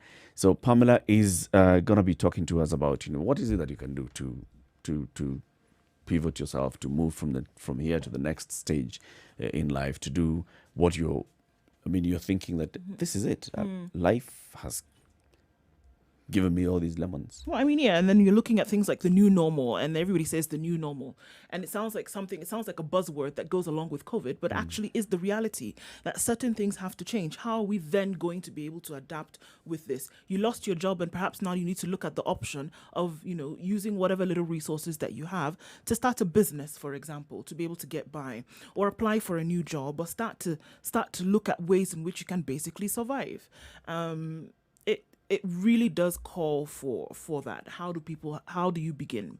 How do you start to now say, all right, this is the change that I need to make, and this is the manner in which I'm going to do it? Job losses have taken place. There have been cuts. There have been salary cuts. How do you now begin to deal with your new budget, whereby you had planned, for a very long time, for a year, as it were? How then do you go about that? So I think it's very important to be able to look at some of these, and it goes across board. Whether you're earning a very little amount, whether you were earning a very large amount, and then that has suddenly changed. Life is changing, and it has changed in a very short period of time. Nobody was given warning that this was coming. Yeah. So you didn't have time to adequately prepare for the rain, as it were. It was something that you met as you were going. So then you have to readjust, turn the wheels, and start. The question is, how do you do that when all these other things are not taking a break? Yeah, it's not going to be an easy one, because I mean, you're not being given an opportunity to adjust. You still you have to go with it. You have your bills to pay. You have your family to feed today. You have your rent to pay at the end of this month. Everything else is continuing. The only thing is that your source has dried up. So what is it that you do to adjust to this? Pamela Rita is joining us now on the line. Pamela Rita Munyi is a leadership coach. Good morning, Pamela. Good morning, Eric. And thank you very much for speaking to us this morning. Karibu, welcome to the Situation Room. It's my pleasure. So we have just introduced the topic, Pamela, and looking at COVID-19, the impact that COVID-19 has had on very many people. People have completely lost livelihoods. Others have had their sources of income severely affected, dwindled maybe to an extent of even from 100% to 10% in some cases. And now we want to have a conversation on what are the opportunities? What do we do when you find yourself in such a situation? Okay. One of the first things that happens, Eric, is the loss of a job is just like the loss of maybe a loved one. And the first thing that happens is when people lose a source of income, there's a lot of denial and just the phases of grief. The first thing is people are the denial. People are struggling to accept what's going on, and then of course there's anger, and then bargaining, and then there's the aspect of depression, and then we get to acceptance. So the first thing I'd like to say is that when you lose a source of income or when you lose a job, it's very important to accept that it has actually happened. Because once you accept, then you're able now to just move on and begin to think of what to do. So the first thing, Eric, is really acceptance. It's important for people to accept that the loss is there, the job is gone, and the source of income is there. Yeah. Pamela, this looks. I think this is if anybody could say, it's a very different situation whereby a loss of a loved one, for example, whereby you have to go through the different stages of grief and acceptance and all of this, but nothing is waiting for you to go through the process when it comes to losing your job, for example, in COVID. Nobody's giving you time to sit down and accept and grieve and whatever. There are children who are waiting for you to feed tomorrow. There is food that's being waited to be looked for example. There's a landlord who's waiting for their rent. So you don't really have the time. You got to go. So whether you accept it or not is a reality that slaps you in the face, a good one, as they would say, and you have to get up and go. So do you have time for this process when things need to be done? You may actually not have time for the process and to go through, but those are the things, the motions that you go through, even as whatever is going on. So the first thing I'd like to say is personally, by the way, I know what it feels to actually lose a job and lose a source of income without notice. I mean, most of the people who've lost work, many have not even had notice. You know that you're given notice 21 days or 30 days or 40 days. So the first thing that I'd like to say is really the support systems really is something that people really must find. And just like you're saying, there's no time to even think through. So the first thing is, what is the support system that is around the person who has lost a job? Let me even personalize it. What is my support system? Just like you said, I need food on the table. I need to pay my rent. I need to pay, the basics. So the first thing is the support system. Is it family? Is it friends? Because that's where it begins. Because, like you said, there are things that have to be done. So the person needs to find the support system. Who can help me through this? Is it family? Is it friends? Is it savings? One of the things I've noticed in the last 4 months, there were news that Kenyans have actually lost, their savings have run out. So even the place of savings is actually an issue. So the first thing is get a support system and people who can assist you in terms of having something to eat, meeting rent and things like that. It's very important is looking within yourself and asking yourself, I do not have a job that I go to every single day. So what is that I have within me that is a gift or an ability or a talent that I can begin to turn around so that I can be able to bring something on the table? One of the things that you can never go wrong with is food. So probably if you have maybe you know how to make a meal or something or a pastry or something like that, that's something you can pick up. But it's very important to actually just sit down and ask yourself, what are my gifts? What are my abilities? What are those things that I can do without spending money? And how can I turn those things around so that they can actually be able to be traded with and so that I can be able to get something? Would you say that Kenyans are the sort of people who actually plan for the future and plan for things that are unforeseen? Or do you think that we have an employment mentality where we think that when you have a job, it's there for life, so you're always going to be caught unawares? One of the challenges we have in this country is lifestyle. We have people who have jobs and who earn a source of income, but when you look at the way they spend that money is actually something to be very worried about. Most of the middle class have jobs, but when you look at how able they are, how they save, if you look at their savings, it's quite really on the minimal side. So I think for me, one of the biggest problems we have in this country is we have quite too many people who are too stuck up on jobs. There are people who feel that if I don't have a job, I cannot survive. And yet, each and every one of us has a gift, an ability, a talent that if we took a little bit more time and became a little bit more entrepreneurial, we'll be able to survive much more easy. Because the jobs, like you just said, they are not easy to come by. And now we are having a lot of job loss. So we need to... Are you saying that Kenyans are not entrepreneurial? I would have thought the opposite is what is actually true. Kenyans are really very entrepreneurial. Kenyans are entrepreneurial. They've embraced entrepreneurship, but I'm now actually talking about the people who have lost work. People who are in situations where they have never tried an entrepreneurial venture. They have never thought about it, but they are at home. There's no work. There's no income. The support system is dwindling. I've had people say the minute you lose work and you begin to make calls, even to friends and family, people don't pick up because they are thinking, oh my goodness, this is a call asking for help or asking for assistance. So I'm not saying that people are not entrepreneurial. I'm actually talking about the people who have most recently lost a source of income and people who are so hung up on getting a salary at the end of the month. Actually, those are the ones that we need to really talk to and insist that they should embrace. My discussion is actually, you see, what you are saying I understand and I appreciate, but what I'm saying is, how do you get people to understand that what you are now discussing is an eventuality that can happen to them? Because you talk about saving.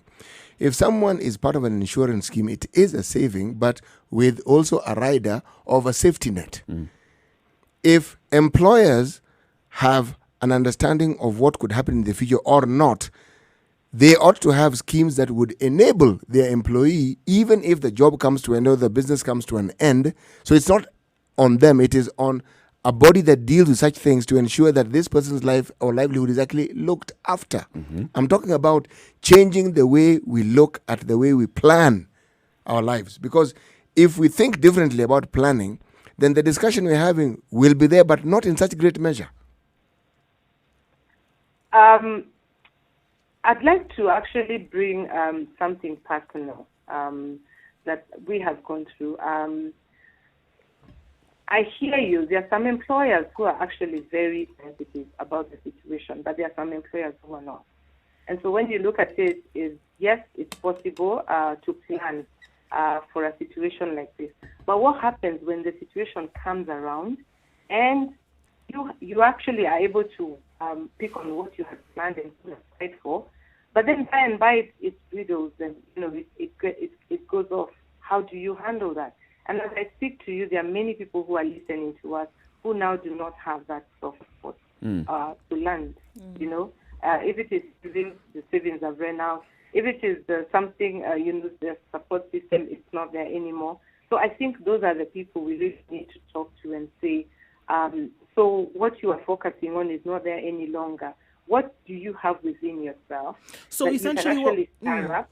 Yeah. So essentially, And what think we're to saying is people. that there's a striving, or there should be an encouragement, and I'm asking this question, to get people to be inward looking for solutions, because if we look at other economies, for example, there was quite a high amount of support that came from the government of the day, as it would be if you lost your job or if you got a cut, you could depend on your government to actually do something for you, and that's documented. It's true. It has happened, and there was even a second a turnaround of some things. The United States, for example, where they were giving people upwards of $1,000 for the duration of this COVID difficulty. That happened. It's true.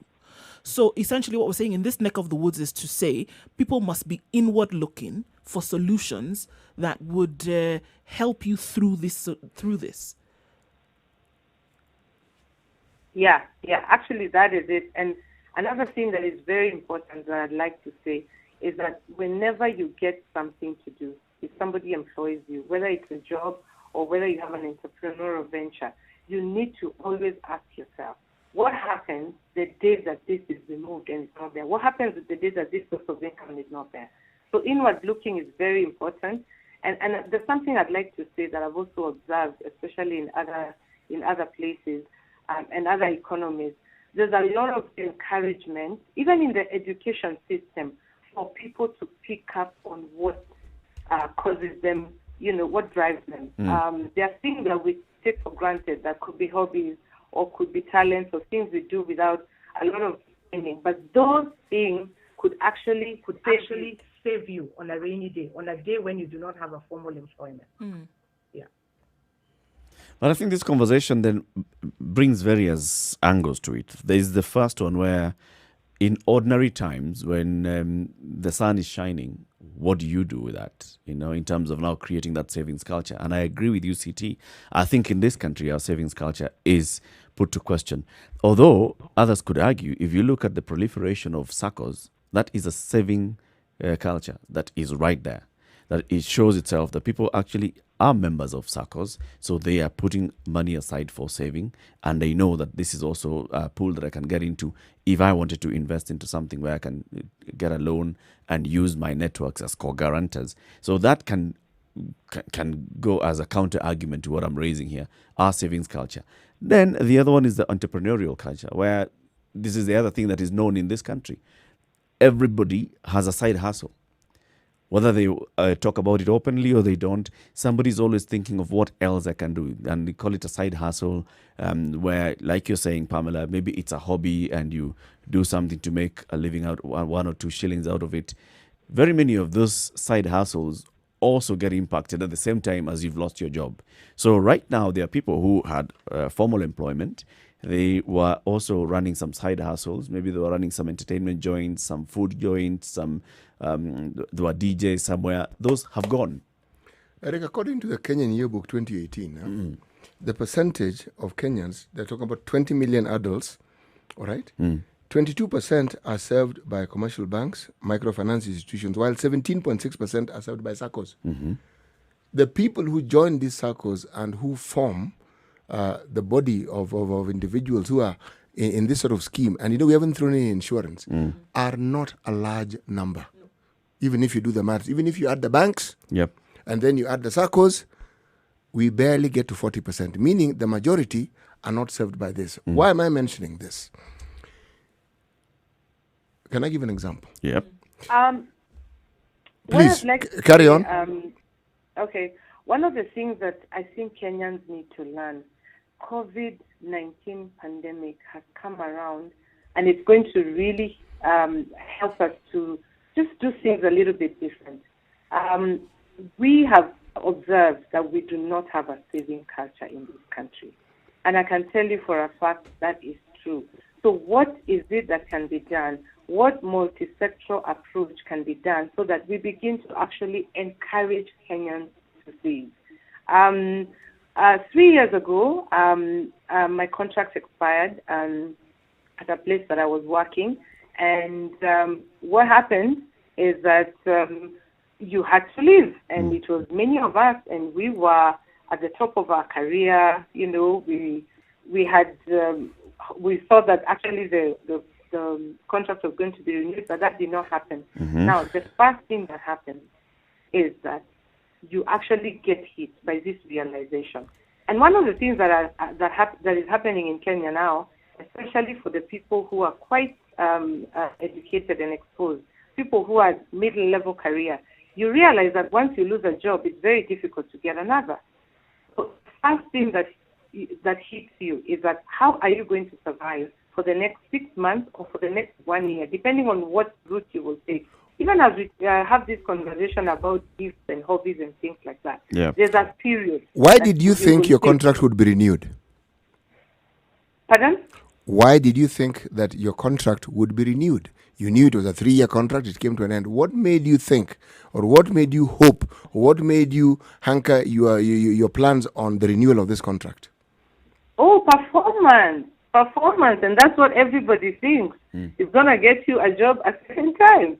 But you know, there are dynamics. That is what I've realized. There are different dynamics. You may actually think that you're performing well. You may actually think that you're doing the best for your employer. But then a dynamic comes along and you realize things did not go as planned. And that's when I realized you should always have a plan. You should always be ready for the worst. And that's one thing that we need to encourage, especially the young people. I'm talking about the young entrepreneurs, people who are in the middle of their career. Should always be ready for the worst. You know, my experience has been slightly different from yours because I worked for a government parastatal. And there was a very stark difference between people who were employed on contract and those who were permanent and pensionable. Literally everyone who was on contract, who were the minority, had a plot, were building, had built, and moved into a half-finished house. Whereas those who were permanently employed had cars, they were renting houses. And I saw this as very interesting because even the conversation around it, and those who were on contract were always fighting to finish their project before the term of that contract came to an end.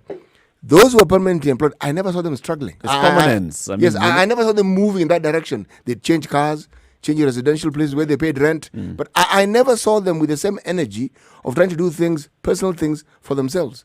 So if I were to talk about the problems that we have, I would argue that perhaps we should stop these permanent and pensionable jobs. Stop. So everybody just lives in a... You have a contract, so you work. There's insecurity. You don't have like this It motivates imaginary you. safety net. Yes, Because false. it's false safety net, so that it was- motivates you to actually It was have true something once else upon to a fall time back where on. you could work for 30, 40 years continuously, And you were sure. maybe down the job, etc., etc. But now this isn't the reality. Stop the permanent and pensionable jobs. Let someone know that in 3 years, I will not have a job. So still enough. And watch how they utilize the resources they have for those 3 years. Right. Still as much as possible. This is what happens with the politicians because they also know it's a 5-year tenure where you may not come back. Eric, you had to choose the worst case scenario, Yes. isn't it? Huh? Yes. And the worst possible example Oh, you would yes. give. Oh, yes. I See think a for way me, you what can I'm pilfer. thinking- Sorry. Go ahead. I Go think ahead, I'm Pamela. thinking more of how do we create a culture where the young people, we know that our population, we have 65% of young people, that is people who are between 15 and 35. How do we create a culture where we embrace entrepreneurship and people actually have that kind of mindset that you just discussed, that people are not so stuck up on working for the longest time, whether it's permanent and pensionable, whether it's a contract. What can we do so that we bring that kind of culture where people are entrepreneurial in thinking, where people save a little bit more than they spend.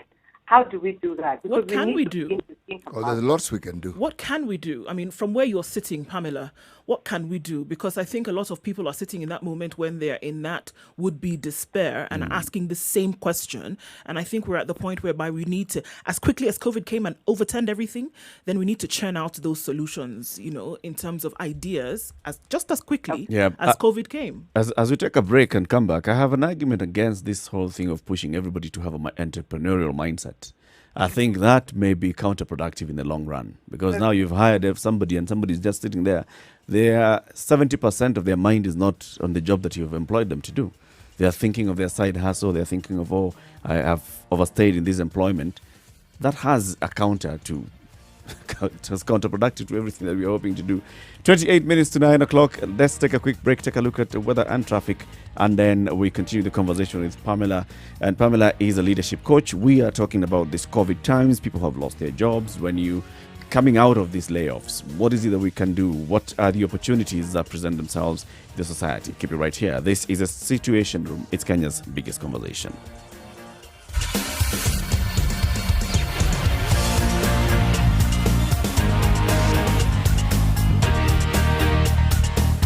You are tuned in to Nairobi's #1 soul station, Spice FM. All right, we're looking at mostly cloudy conditions in some parts of Nairobi today. That'll change as we go through, and there's a chance of rain later on, but we're looking at it holding steady at 15 degrees or so and just partly cloudy conditions. All right, looking into Nyeri, we're at 18 degrees. We'll see partly cloudy conditions for most of the day. And in Nakuru, at 15 degrees, partly cloudy conditions for most of the day as well. All right, taking a look then into Eldoret, where at 15 degrees, partly cloudy conditions as well. Chances of rain going into the weekend. Kisumu at 21 degrees, partly cloudy as well, and a chance of rain here. Kakamega at 15, partly cloudy conditions. And then at 18 degrees and partly cloudy conditions. We're looking into Kampala. We're at 18 degrees and partly cloudy conditions. We'll see highs then of 25 and lows of 17. In Dar es Salaam, a warm day where we're seeing highs of 31. And in Johannesburg, highs of 18 and coming down to a cool low of 4. And in Lagos for now, 24 degrees, highs of 31 and lows of 25.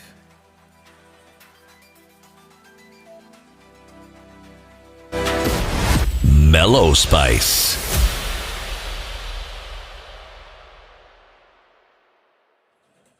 All right, still looking really good everywhere we're looking at it today. Moving very well on Mombasa Road. Let's hope it remains this way for most parts of today. Coming off of Thika Road, into the CBD as well, not much of a problem. Honestly, today has been a really good day. I actually don't even know what to say, but well done. Or I guess as well, things that we would normally do on a Friday are not being practiced today. Any hot spots, trouble spots, let us know what you see. Remember, getting out of the city, out of the NMA, is where we'll have a little bit of a hold up because visibility is low. The fog is still quite low for 8:30, but it just means that you need to go a little bit slower. I hope that doesn't affect traffic in any way, shape or form. Into the CBD, coming off of Uhuru Highway, as we come back into the NMA, it's very slow, but it's moving, so it's not a bumper to bumper situation. Things are moving, and we're happy for that. Spice FM KE on Twitter. That's how you can reach us in case you need to.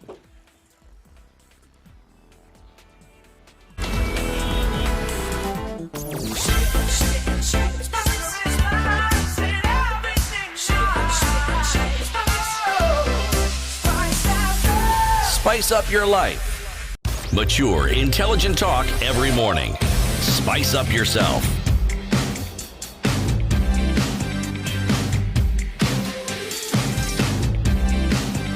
Mornings done right.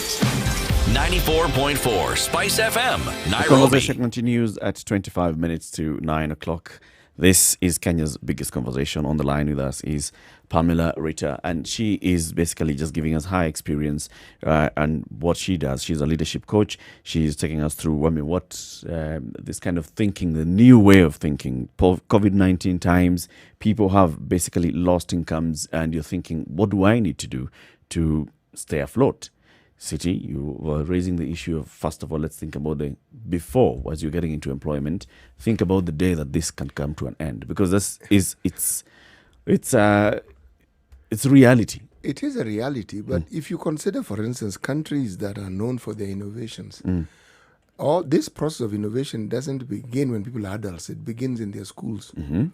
That's where you actually inculcate the mind into focusing in a certain area or taking certain directions. Yeah.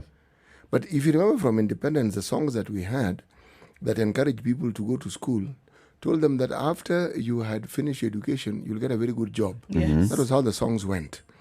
Now, that narrative, I think, is what is being discussed and how it needs to change. But if it is not part and parcel of the education system and the older narrative of get an education so that you can seek employment, should be get an education, you can get employment, but you also have a brain that you can use to also be entrepreneurial. Yes. You can be an employer in due course. That thinking is something that has to be taught. Assuming that people will look and imbue it, yes, it happens. If you come from a community that is very predominantly business-like, you will learn by the examples you see around you. Yeah. Now, what if you have the ability to be business-like, but you do not have that example? How do you go about even beginning to think along those lines? You wouldn't. You'd be stuck on what you see. On what you see Well, I and mean, what the everybody narrative around that- you does. which is the everybody narrative that has becomes been a peddled. police officer. Yes, exactly. Well, sure. The narrative Or that has joins been, the army. the narrative Yes. that has been peddled is that you're going to school to get an education that will then enable you to get a job.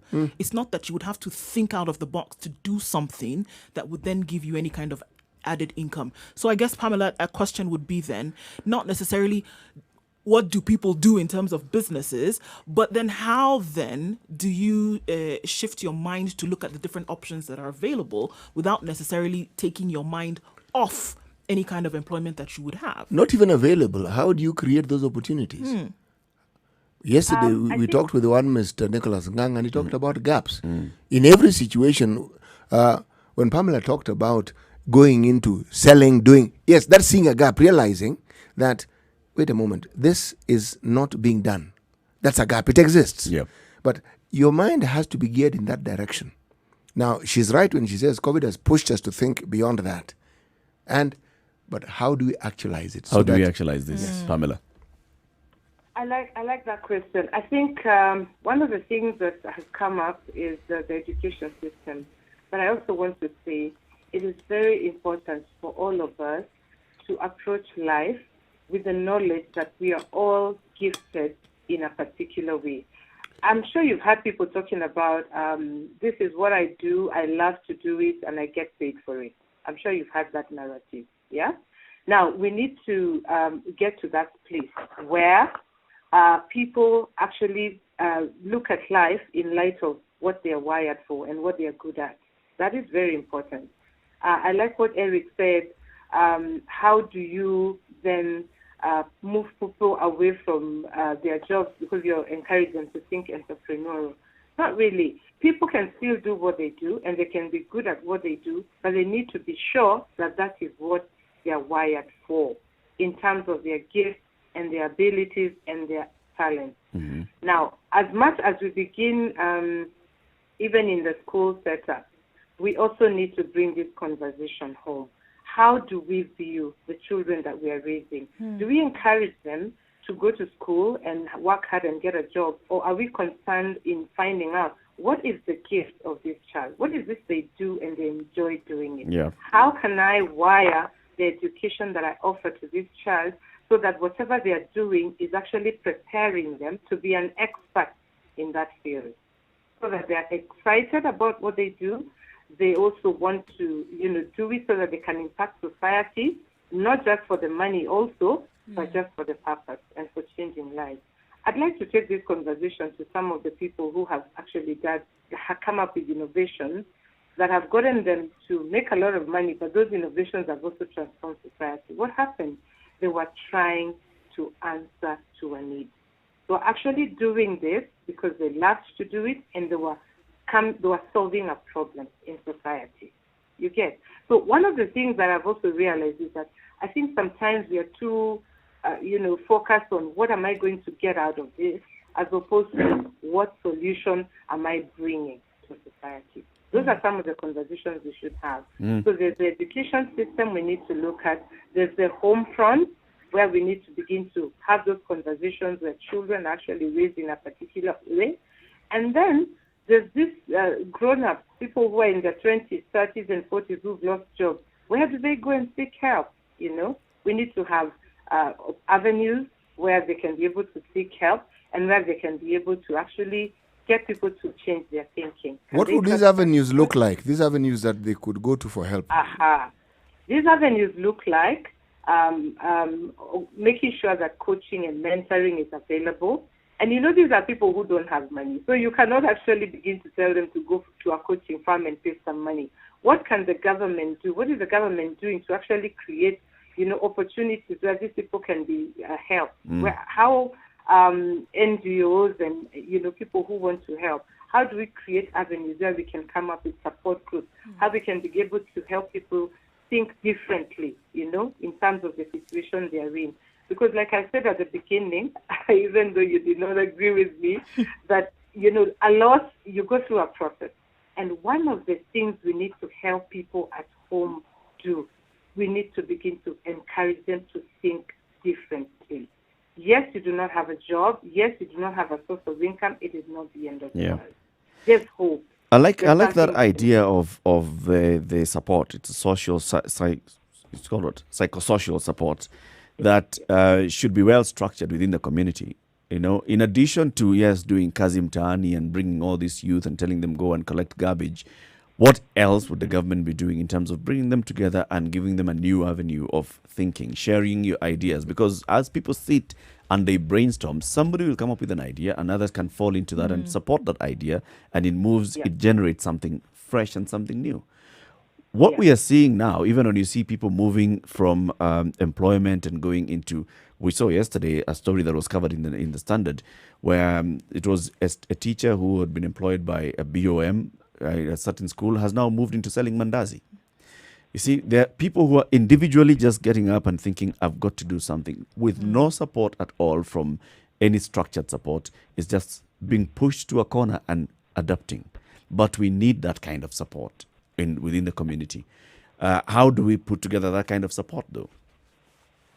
I think this is something that should be well thought out. It should not be something that that is some politician comes up and wants to do something to gain to gain whatever mileage. It's something that can only work if it is multi-sectorally approached. And what I mean by that is that we've already realized that government cannot solve all our problems. The role of government is actually to create environments where the community and society can thrive. So how do we... you're letting the government get away with too much here. They're actually supposed to solve very many of our problems. Don't give the government this advisory role. They'll take it up very, very quickly. They're not advisors. They're actually supposed to do certain things. Yes, but the truth of the matter is the solutions are also out there. How do we bring in the private sector? How do we bring in government to the same table? How do we bring in NGOs? How do we bring in media? How do we actually come up with a support system that will last? That is not just a COVID-19 response. It is something that we begin to do going forward for generations to come. That is the job of the government. And that's what I agree with, City. That is the job of the government, to bring in together all those, create the structure and then bring the support system, the NGOs, the private sector, the youth groups, the churches and religious organizations. That's why we had the social halls, for example. That's a purpose that social halls would serve. Yes. Serving the community, where you can have this conversation. You can say, on Wednesdays in the evening, we are discussing with the youth on job opportunities or career choices or, all those kind of things. If a government does not do that, if a government sees a social hall and sees it's a place where it will only be doing political rallies, or it can give a politician that piece of land, then a government has failed. And we are in that position because our government has never thought about, it does, but it does not actualize the thinking. You do have a point. Look, we have an entire ministry that deals with the planning. Yeah. What on earth do they plan? There's Because I something would else assume that the biggest resource we have is the human resource, isn't it? Yep. We are being told that there's a cadre of people within a certain age bracket who should be exiting the workforce within the government. Who is the biggest employer? Yep. Do you hear of a plan? The president began something nice, but it was tokenism, if you ask me. The internship program. Yes, by the employing. government. Now, can we increase those numbers so that these young people start learning how to work within government at an early age and in large numbers? Or even structured in a better way, such that people who are getting into these internships come out and there are stories that we can see, we can hear their experiences. That encourages more youth to want to go into government, an internship. Another thing we need to bring to the fore is encourage employers to always have an exit strategy for their staff. Should we As much as encourage we them or want- should we force them? I think it should be in policy. That would be great. Yep. Because as much as we are saying these jobs are not going to be there all the time, like you're saying, somebody talked about the government exiting people. We're actually going to have a crisis, I'm telling you, in the next 5 years, because we have a lot of people who need to exit government. What are the plans that are being put in place to ensure that those people are prepared to leave? Have you heard of people dying immediately after retirement? Because they cannot handle many. their life Because they after- don't have anything to hold on to. Yep. Yes, we have, and we've also had quite a number of. I don't know whether you're aware of the suicide rate. There are people who are committing suicide because they've lost work. Yep. So, what can employers do in terms of an exit strategy? The minute you're employed, the way we have the orientation program, there should also be an exit strategy that is put in place so that people are always ready and prepared to actually exit. Pamela, Because many it's a- employers have a department called human resource. Yeah. That department, I believe, should be taking care of the very things that you're saying. Or do they think their job is simply to employ people and sack them or get rid of them? The fact of the matter is the human resource department exists, but I don't think they're functional in this issue I'm discussing. The other day, about a week ago, I had a conversation with a lawyer friend who works with unemployment matters. She told me that she has handled so much, cases of exit. And every time she has a meeting with those people, she can see the depression. She can see the stress. People are not ready to leave, regardless of how big a package you give them, because it is something that they are not wired. No, you don't prepare them to take the news. Yeah. That really is the issue. Because why do you think I'm talking of contracts? If you know there's a 3-year contract, don't you think that even by the second year you should start telling people in 2 years' time? Case in point, when we were getting the new notes, look at what the central bank did. Perfect example. By the time we're receiving the notes, man, there's no one who can say they had not been informed or educated about the note. They did not leave Or any what you stone had to unturned. do with the No, old ones, they for did example, right? not. So, an example has been set by a government institution. Are you telling me that people who are trained to deal with human beings within a workplace cannot come up with a scheme to ensure that information is given in a timely manner? There will always be people who, irrespective of how timely it is, react badly. Yeah. But the vast majority will have been prepared. The very things that you're talking about, Pamela, will then be infused into this discussion so that they start planning and knowing what to do long before that fateful day arrives. And it's not a matter of policy or law, because the policy and law are already there. When you want to declare redundancies, there is a certain timeline. You cannot just wake up today and declare redundancies tomorrow and fire people. There's at least a month. There are warnings. There are I warnings mean, there and are- everything.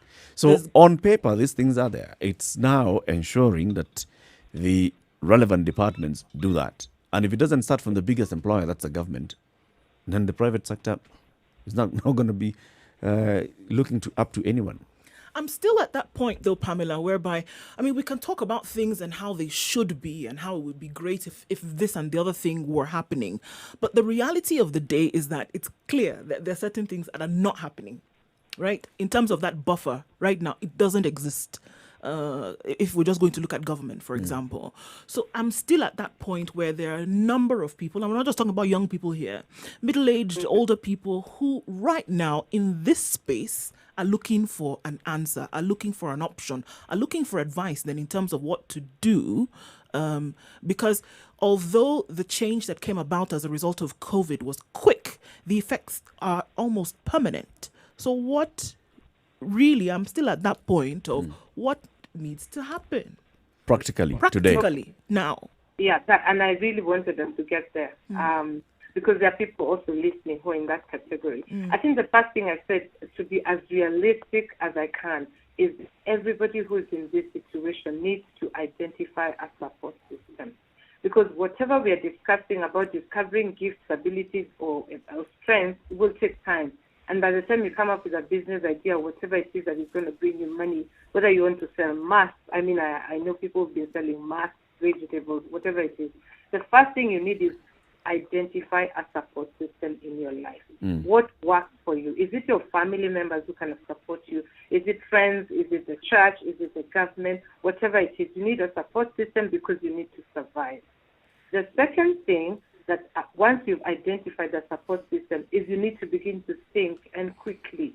And that's why I'm saying you need to accept very quickly, go through the emotions, whatever it is, and accept and begin to ask yourself, now I have a support system. I'm not sure how long it will last. What am I going to do from 15th of August when this support system is not in place? So the second thing is find something you can do. Eric, everybody has a gift, has an ability. Everybody knows something that someone else doesn't. How can you pick that up? How do you identify it? How do you refine it? How do you turn it into a relevant need? Because you need something to come to, whether it's coins, notes, something needs to come forth so that you can be able to survive. And then once you've identified whatever it is, then you need to ask yourself, how do you market it? How do you trade it? And then how to place yourself strategically so that you can now begin to develop yourself so that you can be able to recover. But Pamela, shouldn't you add a rider and simply state that whatever these talents are, they must be legally expressed? Yes, absolutely. It's got to be something that is needed by the society. There's got to be a need for it, and it's got to be something authentic and legal. Absolutely. And lawful. But also, it has also got to be peppered with the reality that whatever idea you have, whatever you're thinking the society needs as a solution, may not immediately work. Because you see, there's that reality that I'll come up with a brilliant idea, doing masks, and then I get out into the market and realize I was not the only one with that idea. Or that it may not necessarily catch on immediately. So how do you build in that resilience in this time? The honors are on everybody to get it to work. I think it's a stretching time. It's a difficult situation, but you need to be hopeful. That is very important. You need to be focused on the end. What is the end of this? And that focus gives you hope and keeps you going. I just really want to retaliate that aspect of support groups. I know many people think it's an American concept or European concept, but it helps when you actually get together and talk with people. One of the things that we did when we lost work, and we are quite a huge number of us, we actually created support groups. We have WhatsApp groups. We talk every once in a while. And anything that we do, we support each other. If someone is selling masks, we all buy masks from that person. If someone is selling vegetables, we all buy vegetables from that person. So I think it's important to also realize you cannot live life in a vacuum. You will be feeling very bad about yourself. Some people even want to save face. They don't want to go out or anything. But you need to get together with some people. You need to have a community around you so that you can be able to recover. Do you think that we can? Because one of the things that even as we wrap this up, one of the things that we're dealing with is that it's not just one sector of people who are suffering here. Across board, people who used to earn a daily wage, those who earn a monthly wage, those who were able to do fantastically in business. So we're looking across board. So we could be very optimistic, which we are encouraged to do, but do you see that everybody, or at least most people, can bounce back from this and perhaps find a silver lining in this cloud? I think one of the things that even government will realize by the end of the year, there'll be much more entrepreneurial ventures coming to the fore. People will recover. I have no doubt about it. It's going to be difficult, and that is why it is important to stay positive, to remember that God is in this and it's something you're going to go through for a short while. And that's why it's important to have support groups and things like that. But it is a situation that is going to blow over. It's going to blow over. It may not feel like that. I know exactly how it feels. I've been there. But you have to actually wake up every day and believe that it's going to get better. And then another thing I'd like to say, which is very important, you cannot afford to have a void mind. You must do something. Don't just sit there. Read a book. Do something. There's got to be something you must do. Because the minute you stay there and your mind is empty, oh my goodness, there's so much you're going to get yourself into, which may be negative. Things like addictions and things like that. You need to just get make sure you're doing something, have accountability partners, so that you can make sure that you're keeping it positive. So But get I'd up, just get like up to and say stay it's active. blow over. Yes. Yeah. Thank you very much, Pamela, for speaking to us today. Pamela Rita Munyi is a leadership coach, giving us experiences, and it's actually very good, Pamela, that you've used this conversation to also share from your personal experience, something that you've gone through. When you're talking about support systems, you've seen the support systems working for you, and also that resilience. We hope that all of us who are listening today, pick up a lesson from this. And sometimes we talk as if it's somebody else's lesson. Eh? It's right here. It's somebody else's lesson to learn, but it's all of us to learn from this. And asante sana, Pamela, for this one. We wish you a Thank great you day. so much for having me. Thank you. Thank you. This conversation continues on Spice FM, the social media handles Spice FM KE on Facebook, on YouTube, on Twitter, on Instagram, as well as on our website www.spicefm.co.ke. City, you're something on your mind. This is something that actually has to be addressed seriously, because the mindset that people have with regards to employment has been so cemented, in fact, into our being, that getting people to actually look for alternatives, it's a task. I mean, think, how often do people come to you to ask you to help them find a job? It's the norm. Yeah, it is. There's that rare occasion when you find someone telling you they want to start a business, Yeah. and when you ask them to explain it, even if you're not a business person, this one will not work. Because he's joining a business that 10 other people are in, and probably 10 other people are struggling in, and this one, so I was pensive because there's an entire discussion and thought process that needs to go into finding a possible way out of this situation that we're in. And Pamela is right in this sense. COVID, because of its extreme measures, may give us that opportunity to actually think extremely also. To start going that Yes. direction. Indeed. Well, this conversation continues, like we say, on all our digital platforms.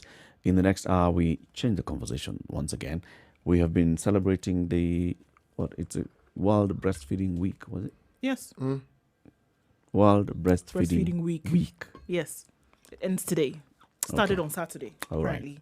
All right. So we'll look into what does that mean, and why is it an important aspect to be celebrated around the world, and what conversations were happening throughout the week. But as we come to the top of the hour, CT Muga, remind us today's proverb. God is good, but never dance with a lion.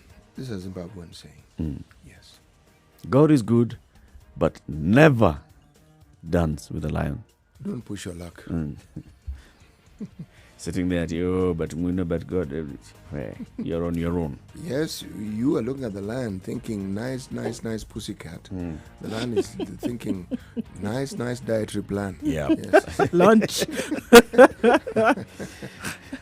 So yes, men do also have a critical role to play in breastfeeding. Actually, this is an opinion piece written today by a communications lecturer and trainer at KU, Dr. Kalangi Kiambati. We'll be discussing breastfeeding for quite a while in the next hour. Good morning, 9 o'clock. Sugar and spice and everything nice. Spice FM. Spice up your life. All right, Traffic. so it's a good day because traffic on Mombasa Road is actually performing very well. Not much of an issue. You don't get to Nyayo Stadium roundabout with any headaches whatsoever. So traffic on this Friday is looking very, very good. And in other parts as well, Ngong Road, Langata Road, coming out of Westlands, coming out of Thika Road for today. But that will change tomorrow because the Kenya Urban Roads Authority has issued a notice that part of the Thika Superhighway will be closed for Saturday and Sunday to allow for certain works to take place. So plan your trips accordingly. If you're planning on going that way, at least you know in good time. So it's a good Friday morning for traffic. Things are not crazy, and we hope it remains that way for most of the day. If it does change in any way, shape, or form, let us know. Spice FM KE on Twitter.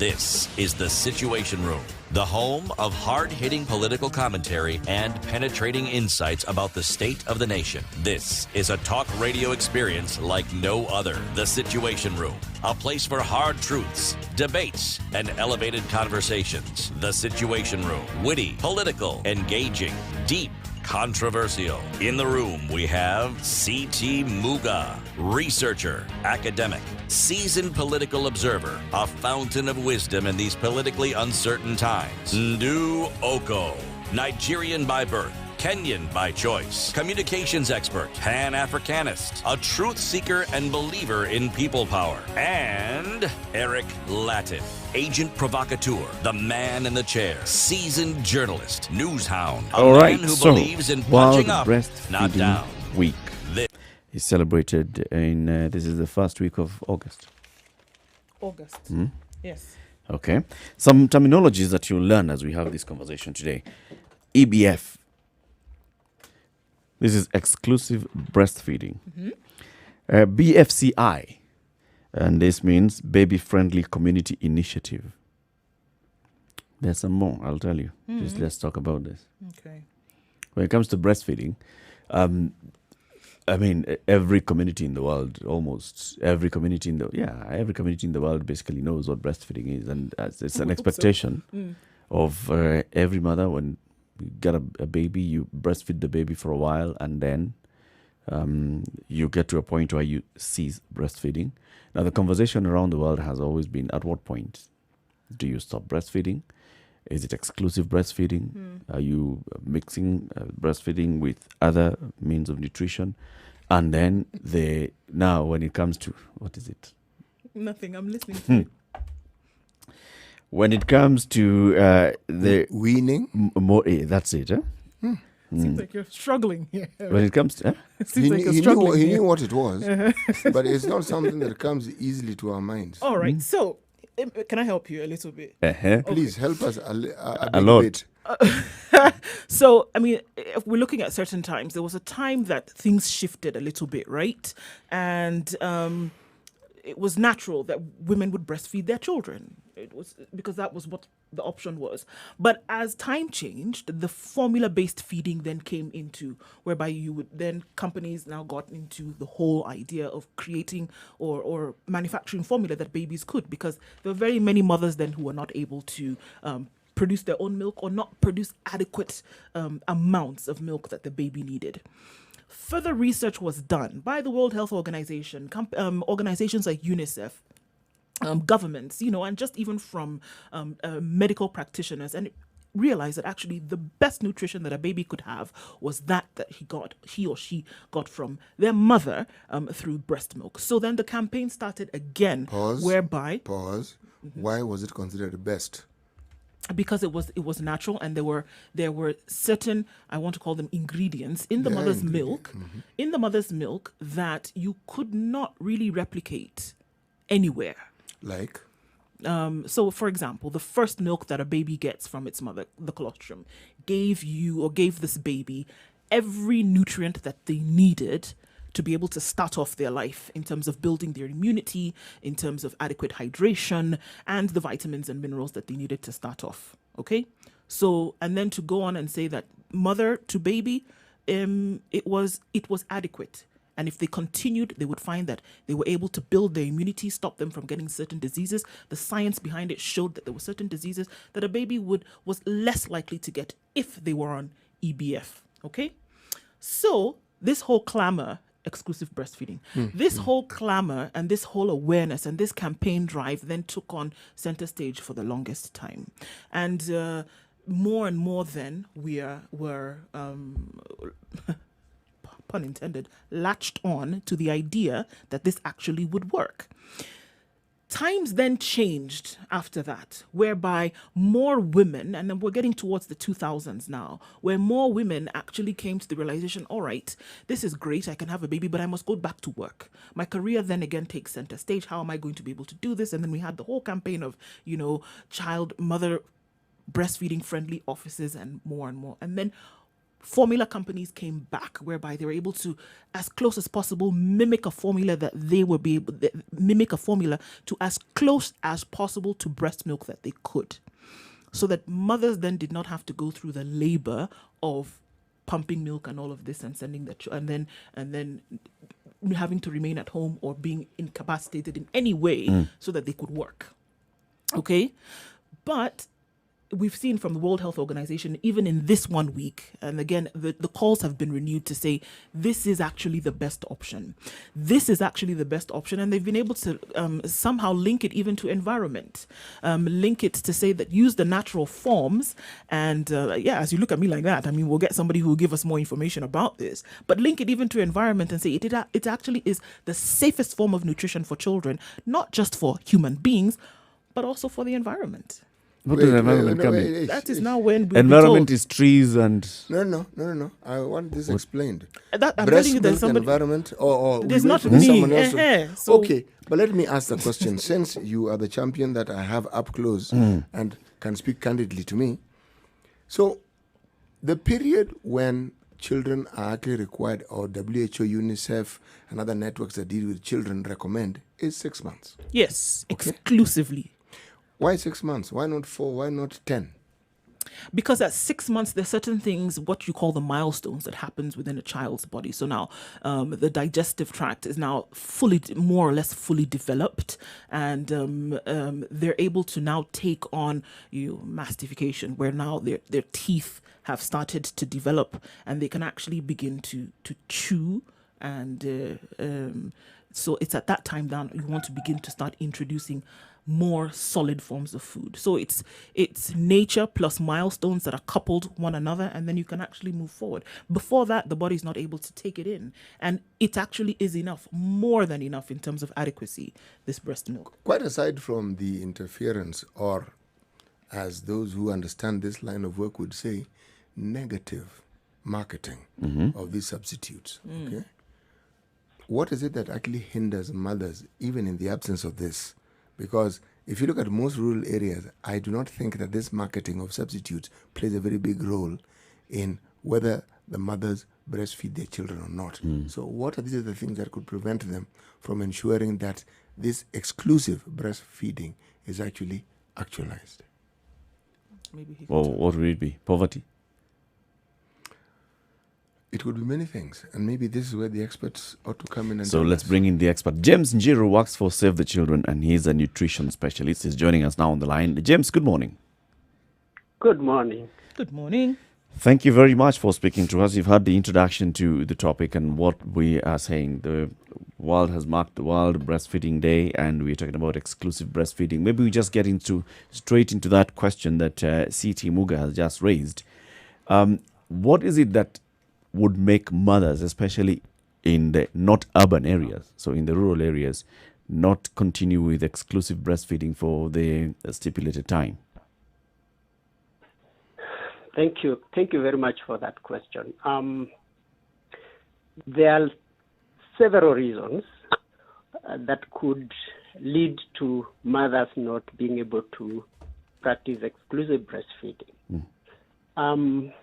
One, mothers need to have that confidence that they have enough milk to breastfeed their babies for the 6 months without giving anything else. So that confidence comes with a lot of support. They will require support from their immediate people like spouse and then the family. They will require support from the community. All right. They also need to do that when they're in an environment that is protected. And this way now we bring in the policy framework and legal frameworks that protect mothers and shield mothers from undue influence that could lead them to move away from breastfeeding. What there are would that several undue? Can I just jump in there and ask, what would this undue influence be that would stop mothers from breastfeeding?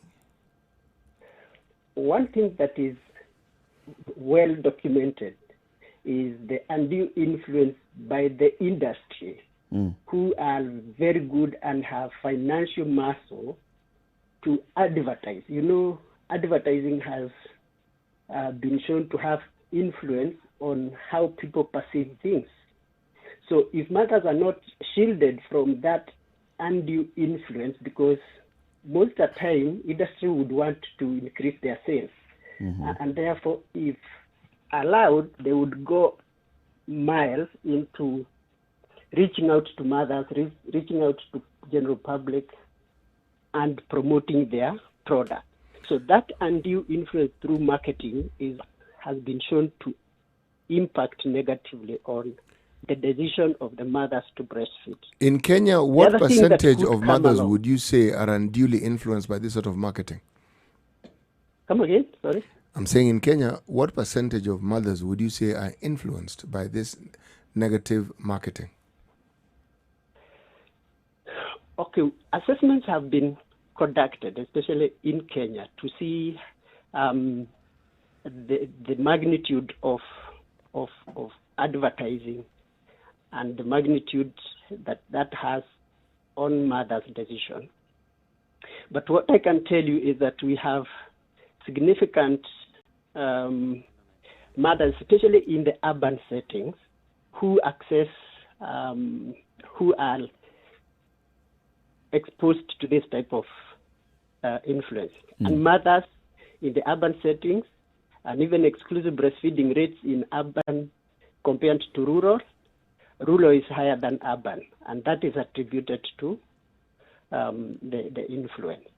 What we found is that in KDHS, number of mothers who have come into contact with the promotion activities was put at 3%, but that is higher. If you go to health workers, because when we are looking at this, there are different ways of promotion. It could be targeting health workers, who in return, health workers now get to influence the mothers. To influence the mothers. That's one way. The other thing could be through the health system, like health facilities. We have seen instances where industries donate these products, like infant formula and the like. We have seen instances where industries sponsor health workers into conferences and also into trips that are funded. So all those elements, then health workers get to influence how mothers access this information. But luckily, I think in Kenya, the policy framework is good. We have adequate policies and legislation that shield that. The question is, have we implemented that to the full? And the answer is no. We still have a lot of work. But at the same time, it sounds like the policy is working on shielding what you're calling the negative marketing instead of promoting the benefits of exclusive breastfeeding. So, for instance, nutritionists such as yourself and the others who the mothers will come into contact with, the healthcare workers, those ones should be the government's main advocates for exclusive breastfeeding. But by the time you're saying that those companies, the private sector has reached out to them and has been able to convert them into their own brand ambassadors, this is a failure of government to do its job. I would say exactly. The biggest role that we all need to do is to promote benefits of breastfeeding. And that has been happening. If you look at the data, for example, in 2003, the proportion of mothers who practice exclusive breastfeeding was 3%. It was barely 3%. And now, as we speak, according to KDHS 2014-2015, we are at 61%. So there has been progressive improvement, and this is as a result of the strategies and the work that has been done over the years. So, but we are seeing we still have a lot to do, and the ministry, like I've said, has set the environment in which that they have demonstrated the intention that they want the best for the children and mothers. Do we have a So it's legal all of framework us that now. supports what you're saying? Yes, we have several policies. We have maternal, infant, and young child nutrition policy and strategy that government has put out there to guide how we implement these interventions. We also have an Act of Parliament, Breast Milk Substitutes Regulation and Control Act of 2012, and we also have Health Act that has provisions on how to protect breastfeeding. So we also have recently enacted workplace support that provides for all facility organizations or workplaces required to set up a place where mothers can breastfeed, or they can nurse their babies, or they could take breaks to go and express breast milk. So I believe legal framework is available now. What is really needed to be done is to implement these interventions. What needs to happen so that these interventions can be implemented? Like you've just explained, I mean, we've got policy, we've got strategy, we've got laws that back up the policy and the strategy. And we have officers who came up with the policies and strategies in the government who obviously know the need to do this. So where is the gap? Exactly. Like I started by saying, for mothers to breastfeed successfully, there are several things. And I think in the past, I know you and me have had people saying breastfeeding is free and it can happen naturally. But what we have also has been documented is that mothers require a lot of support to be able to breastfeed successfully. One, for example,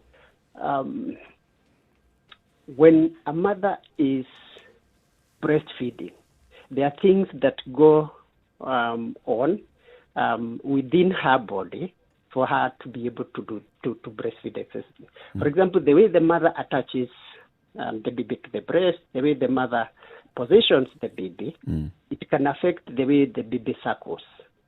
So it requires some skilled support for the mother to understand these principles. And that's why now we have had a lot of training of health workers, because those are the people who primarily interact with the mothers at that point of delivery, or even before delivery or during the antenatal clinic. So mother need to be given this information. And then during delivery, the mother need to be supported to initiate breastfeeding within 1 hour.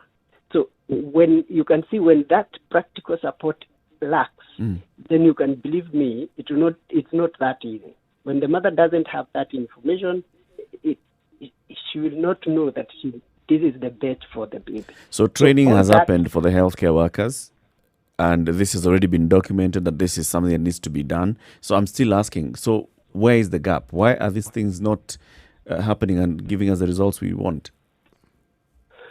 Okay. Like you say, yes, trainings have happened, but we haven't trained all the health workers who come into contact with the mothers. We still have new health workers who are being employed, and especially now with the health is devolved, so counties are employing health workers who are new, who require this skill. Then the other thing is that we still have work to inform mothers, to give that information so that all mothers get that information at the right time. So that is not optimal. Like, we haven't been able to reach all mothers. What percentage of mothers have you reached to date? Well, that's an important question. When we conduct assessments at population level, we have been able to establish that majority of mothers have the information. For example, they have the general information that they need to exclusively breastfeed for 6 months. But to translate that into action, you see, like over 80% of mothers, when we do assessments, say, yes, we are supposed to breastfeed for 6 months without giving anything else. But translating that into practice, we see only 61 mothers now are exclusive breastfeeding. You see, there is a gap. So that difference tells you that in addition to just getting the information, there are many other things that need to go to the mother. So that's where we are in terms of statistics. Okay, I'm hearing you talk about support, and it's clear that the support that we're looking at, for me, unless you could say otherwise, comes when we're looking at women who are in careers that need that kind of support, whereby they need to be able to breastfeed their children in a work setting. And we know that at the legislative level, we've seen quite a lot that has been done, or a lot that has been asked for in terms of that support.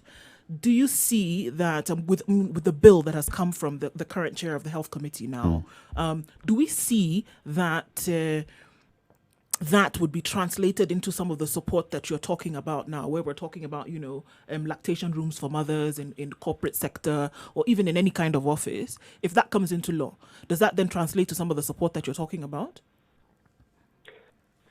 Well, that's a good question. Like we have said, having policies and legislation is one thing, but translating that into practice is another different thing. So what we have seen is that it's very good that there is now law that will demand corporate and even organizations to provide that environment that the mother or the working mother requires. So, but that is not enough. So what we need is actually to make sure that those lactation centers or places for breastfeeding have been supported by several things. One, the mothers also need to get those breaks off their desk. For example, if it's in the formal sector, and if it is in the informal sector, we need a replica of that mothers need time off to go and either express or breastfeed the babies. We have seen corporates that have even included creches into their places that mothers can bring their babies and they could take breaks and go and breastfeed. That is what is required to go over and above just providing a room. So I agree that has the potential to translate and increase the proportion of mothers who are exclusive breastfeeding even when they return to work, because that's largely for the formally employed women face a lot of challenges when they go back to work at 3 months and they're supposed to exclusively breastfeed for 6 months. Then if that space is not supported by friendly HR policies and also practical support within the organization, then even with the room, then it may not be adequate. Okay, so this is support clearly that's coming for women in the corporate sector. What kind of support, and you may have mentioned this in passing, but what kind of support then are we looking for women in the informal sector or women in rural areas where we're still looking at breastfeeding as something that carries such a huge weight of import? What support are you looking then for, or should governments and countries be looking for women across board regardless? Because the assumption is that if you're in the informal sector, you have a little bit more time, or that you're getting the psychosocial or counseling support that you need. So what then is important for women outside of the corporate sector when it comes to breastfeeding and everything else that comes along with it? Wow, that's a big question, and it's the right conversation that we should be having even as a nation and globally. Yeah, like you have said, at least there are some framework that now protect the formal employed women in the formal sector. But in the Juakali and even in the rural, where the mother wakes up in the morning very early, goes to the farm or go to the day-to-day activities, maybe could be working in their own farms or could be working for other people in those farms, then at the moment, what we have been working around is to sensitize the communities, educate the communities and the household that this mother, first of all, even before we look at the government policies and frameworks, require the support at home. So that's where now the man, for example, comes in. Like you need to take up some of these roles that the mother is supposed to do, so that the mother has time to breastfeed. I think our mothers in Kenya, a study showed that the workload is one of the major challenges because they have so many things they need to do, and they actually don't have. They don't get the support from their partners or from anybody else. Yes. So the support here starts right in the house. Yeah. Like the man needs to take up some roles so that at least the mother can breastfeed.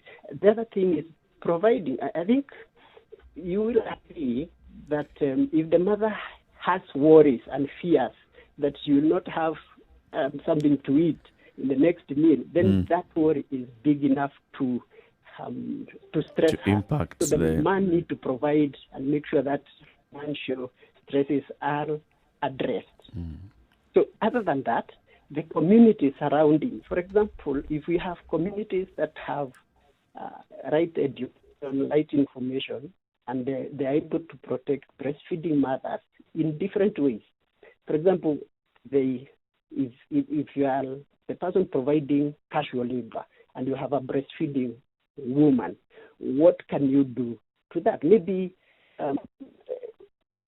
allow them to come if they're supposed to come at 8, allow them to come at 10, do their work, and then still get the money that they need. So there is a lot that needs to be done. For example, if it is in the churches or in the market, so what can community do? Can it be sensitive to the mothers who are breastfeeding? We have seen even in the transport sector, when a mother with a baby who is breastfeeding gets into a matatu, what happens? Who gets precedence? So if we can educate the community around this, then the mothers could have the right environment and be supported and feel that they are supported.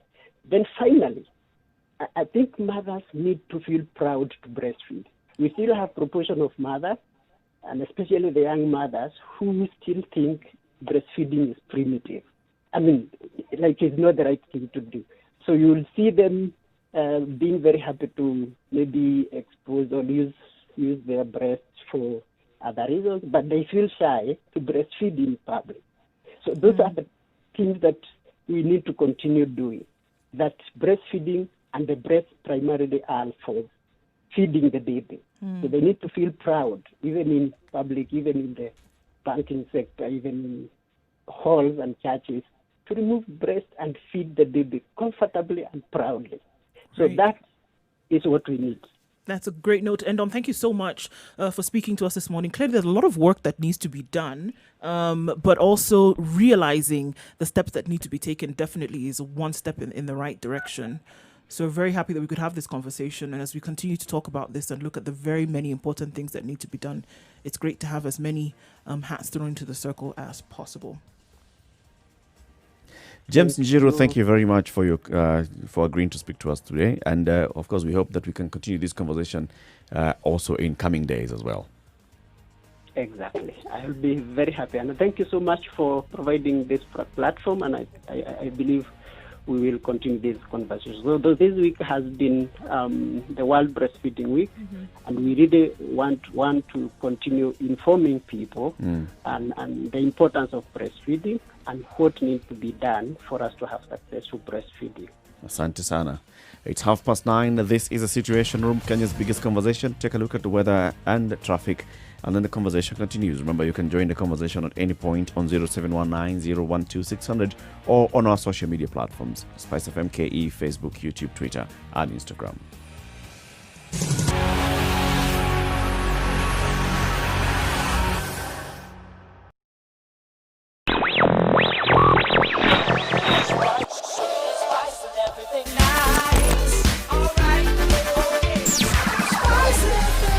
A little bit more in Nairobi, partly cloudy conditions at 18. We will see highs of 25 and lows of 12 today, and a chance of showers quite high for the capital.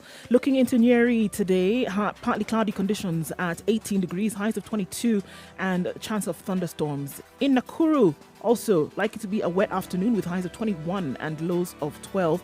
Eldoret is partly cloudy at the moment at 16 and is also beckoning the rains, highs of 19 and lows of 12. Kisumu is going to be partly cloudy for most parts of the day, 23 degrees. We're looking at highs of 27 and lows of 19 with showers in the afternoon. Kakamega will also experience wet conditions with highs of 24 and lows of 15. Mombasa is likely to go into the weekend with some rains. It's currently experiencing light showers at 25 degrees, highs of 28 and lows of 23. Malindi is partly cloudy at 26, highs of 28 and lows of 24. Looking into Kampala at 21 degrees, it's partly cloudy, highs of 27 and lows of 18. And in Dar es Salaam, where it's partly cloudy at 26, it's going to be a bit of a warm day, highs of 31 and lows of 22. In Johannesburg, where it's mostly cloudy at 6 degrees, we're going to see a high of 15 and lows of 4 and partly cloudy conditions throughout. 24 degrees in Lagos and the likelihood of rain quite high with highs of 28 and lows of 22. We'll take a last peek into Europe, where in London it's 17 degrees and sunny conditions all through today, going to a very warm high of 36 and lows of 16. We'll take a look then into Paris, where it's clear skies at 23, sunny conditions going to continue through the day, and they're giving a high temperature warning of orange with highs of 37 and lows of 21. And we'll wrap things up in New York, where it's peaking into Friday morning with mostly cloudy conditions at 24. We'll see highs of 27 and lows of 21 with a rainy afternoon. Are you ready? Okay. Spice FM. Traffic. Traffic is looking really good this morning. We didn't have much issues. It would be nice if we could take Friday on Mombasa Road, copy and paste it into Monday. But I guess we can't. So we'll just have to hope that things remain this way well into Monday. Getting into the CBD, however, as you join in from Langata Road, Gong Road and Mombasa Road, as well as Westlands, there's crazy traffic jam inbound on Haile Selassie. And that means that everybody's getting into town at the same time. But it shouldn't be too crazy. I'm going to give you one more reminder that tomorrow, certain parts of the Thika Superhighway will be closed for the construction of the footbridge. So we want to be careful about that. Unfortunately, there's been an accident right around Lusaka Road. That's been cleared up now, so it shouldn't cause too much traffic coming out of industrial area. Okay? Okay. Spice FMKE on Twitter. Talk to us if need be. It's all good.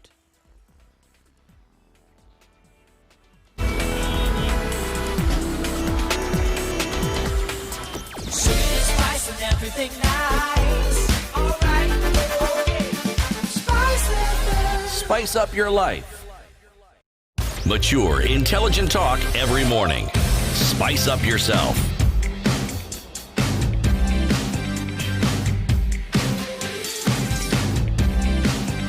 Mornings done right. 27 minutes to 10 o'clock, to the end of the show, to the beginning of a weekend. For us, at least. For somebody. Right? Okay. So something big happened this week. And this was that humongous, it's horrendous explosion in Beirut. So far we have gathered a lot of information that's being reported out of Beirut. How many people have died so far, City? The latest death toll as of early this morning was approaching 140. Yes. And many people who have been injured. Many going beyond it, really. Going beyond 140, yes. Right? Many that have been injured, many that have lost their homes and shelter, so they basically have been rendered homeless. And the government's explanation of what happened, how many tons were they? 2,750 tons of this explosive. Of ammonium nitrate. That's a bomb. That is a huge bomb. That's a huge bomb. Even heavier than this is the weight of the irresponsibility of somebody or a group of people somewhere. That weighs a lot heavier in my mind than the measurement of the tons. Because years ago, almost a decade ago, somebody sent a warning. Somebody said, look, this needs to be moved from here. Or there needs to be a plan put in place. There needs to be something put in place so that we can take care of this, because we're looking at extremely volatile material here that could cause problems. Somebody said it, right? It was ignored. It was forgotten. It wasn't given adequate attention. And look at what we are looking at today. And it just points me to the fact that, look, such things that could be so small in terms of an action that is needed then results in the loss of 140 lives. It results in the injuries of 5,000 people. It results in a country then having to ask themselves the question, and the world having to ask themselves the question, if they're ever really going to be able to get out of this one. We must also understand that Lebanon, at where it was almost at knee-bend status already. The economy was suffering. I mean, they were there, they were on their knees already. The economy was suffering. The people were protesting at the fact that governments continue to pilfer public funds. The health system the was health on its system knees. was The in a banking system mess. on its knees. So then this comes and literally blows everything out of the water. People left homeless in a capital city where, if we want to be honest, I mean, Beirut, walking through the streets of Beirut, it would be easy to say that this would be one country that would be able to be a shining star like those of Saudi Arabia or the United Arab Emirates or Qatar, for example. It could easily do this. But irresponsibility, mismanagement, and poor leadership got Beirut or got Lebanon to where it was. How did they get here? With this, By is the way, it going to Lou, sink them even further? They preceded the very thing you're saying. They were there. They were the jewel of that particular region for the longest possible time. Absolutely. When all the other countries you've mentioned were nowhere in sight. They were just desert Then what nations. happened? There's this little detail that often happens, and this is the detail of politics. Regional politics. Their own issues with Israel. Then political parties within the country, their issues with each other. Some supporting one faction as opposed to the other. Then the issue of Palestine came right in because Lebanon was seen as the one country that constantly supported. And by the way, just so that you understand, Lebanon shares a border with Israel, just so that you understand. Israel is not an extremely big country, but one of the borders it shares is with Lebanon. So it's not as though when you talk about Lebanon, you're talking about some country that is far away. If you're going towards the Black Sea, you can actually drive alongside a wall that is the border between Israel and Lebanon. So these issues compounded. So the economic status of Beirut, the economic status of Lebanon, the development that it had undergone, with extremism coming in and them being called religious fundamentals and them trying to also impose a certain way of doing things, it was a mix of many things that was guaranteed to take any development or progress of this country south. From my layman's view of this, I see one thing that's emerging for me with Lebanon is the issue of sovereignty. Sovereignty of the people, of the ordinary citizens. I mean, this is a country that was in a civil war for a decade and a half. Then this is a country that, because of whatever is happening within the country, because of its proximity to this one neighbor, because of a proximity to the other neighbor up north, and what is happening in terms of proxy wars between countries in the region, and the other neighbor. You're caught up in the middle, and therefore your system is constantly being bombed. Okay, and then they're kind of the system of government that they ended up picking up, which is not the people. I wouldn't say it's the people who got themselves there. It's how it ended up becoming for them. We have a system in Lebanon where it's we've got to share the spoils. And we've got to agree that we share the spoils. Absolutely. At least 18 recognized religious sects. And then you have, these are big ones. You've got the Shias, you've got the Sunnis, you've got Christians, you've got a huge rebel movement called Hezbollah that is supported by a government. And that government ensures that Hezbollah is strong because of the proximity of Hezbollah to launch an attack against this government's arch enemy. Now, surely, this is what I'm talking about, the sovereignty. By the way, of interest, many people claim it's a Muslim country, but it's only 54% of the population that's actually Muslim. 41% is Christian. It is. Yes, and 5% Druze. Don't ask me what Druze is. So here you are. It's actually a very unique country, very unique country, given its geographical location. And remember, neighbors, Syria. Up there, Syria. Yes. Down here, Israel. Yes. Now, imagine if there's a problem in Syria. What do you think is going to happen? The last couple of years of where we've seen a problem in Syria, people are running off, heading towards Lebanon, then seeking a way out. So, and then who is this that's fighting a proxy war in Syria? We know the powers of the world that are fighting a proxy war in Syria. America on one side, Russia on the other, Iran. General Soleimani, who was killed, had gotten to a point where he was sitting back comfortably saying, you know what, I have set the proper ground. Syria, we are good. We've crossed over into Lebanon. Hezbollah is doing very well. Getting to a system where the president can only come from one faction if the prime minister comes from a different faction, if the speaker of the national parliament also comes from another different faction. And this is what we must agree. This is where the conversation, and I was saying sovereignty, I bring it back to our own country. We are heading into that direction. We're actually there. Where we are already starting to say, you know what, because this country is big, we've got to have a system at the top that accommodates everybody. This is the danger that I see. Luckily, we don't have Syria as our neighbor. Why? And Israel on the other side. And But Israel on the other. But the political thinking behind it, Eric, is actually sound because on the one hand, I agree with you, but on the other, I would argue that for them to have arrived at this, they must have tried other methods that didn't quite work. And remember, one of the greatest influences within that country is actually France.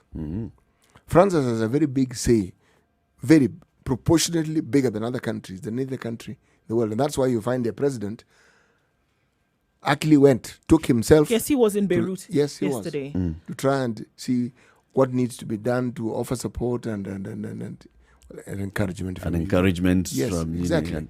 And saying this is how we are going to. We've seen a number of countries come forward and, offer their support from, relief food to medical support and, in terms of even financial support during this time and say, okay, this is what we're going to do. But this is the thing, to take the country back to the place whereby it can actually maybe just function, just a wobble a little bit, wearing crutches, maybe in a walker and a wheelchair, but at least be able to function. But unfortunately, even as doomsday as it sounds, this is just treating the symptoms.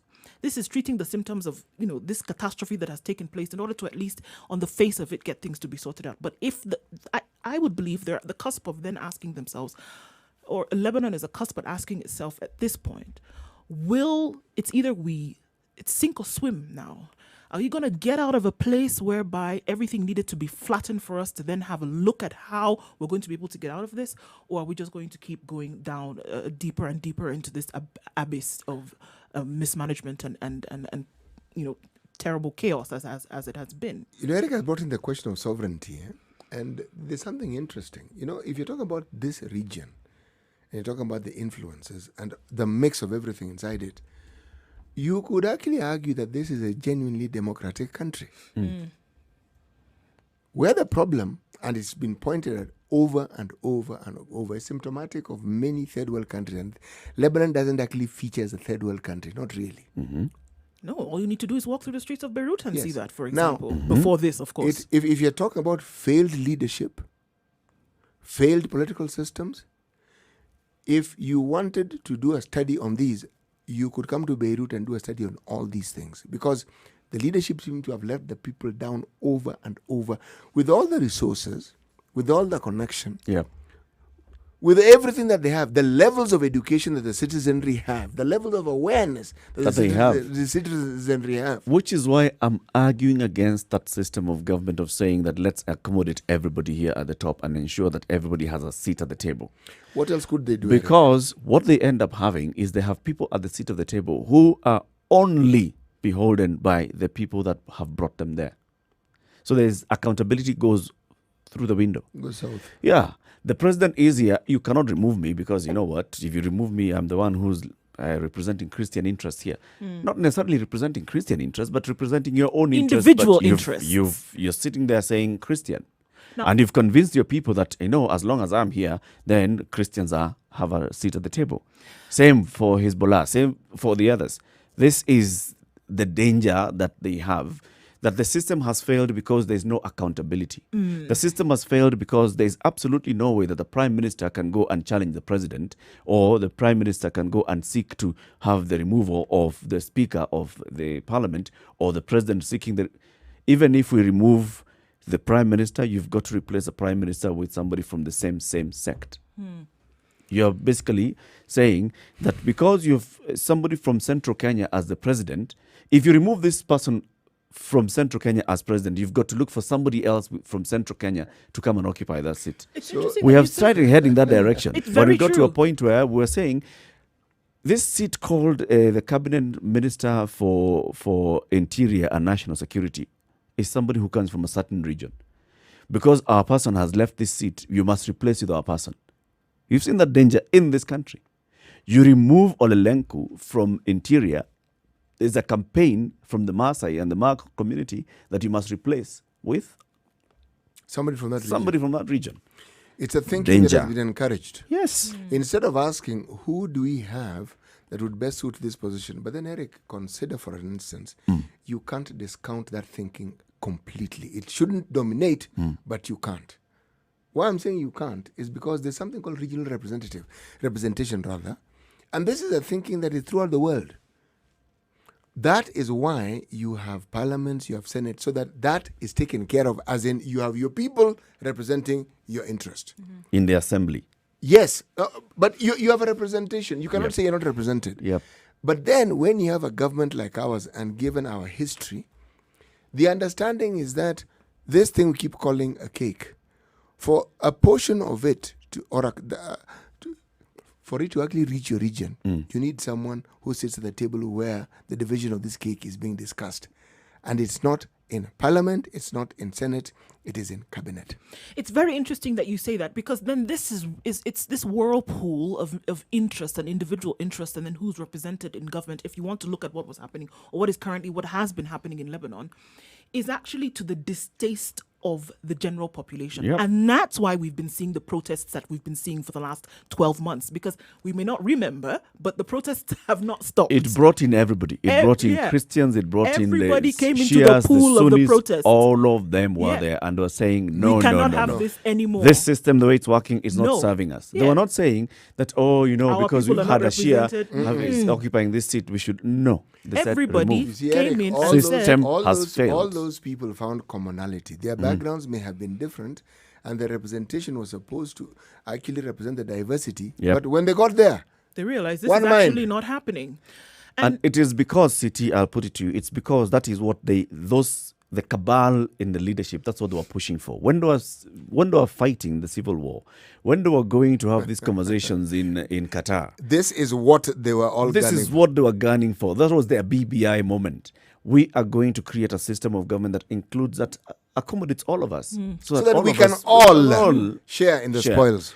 They get to that position and they keep recruiting one another, but it's not about serving the people. It's No. about ensuring that No, all of us are no. in this room. Actually, then in that case, Eric, your example was absolutely spot on, because it's like mirroring our country.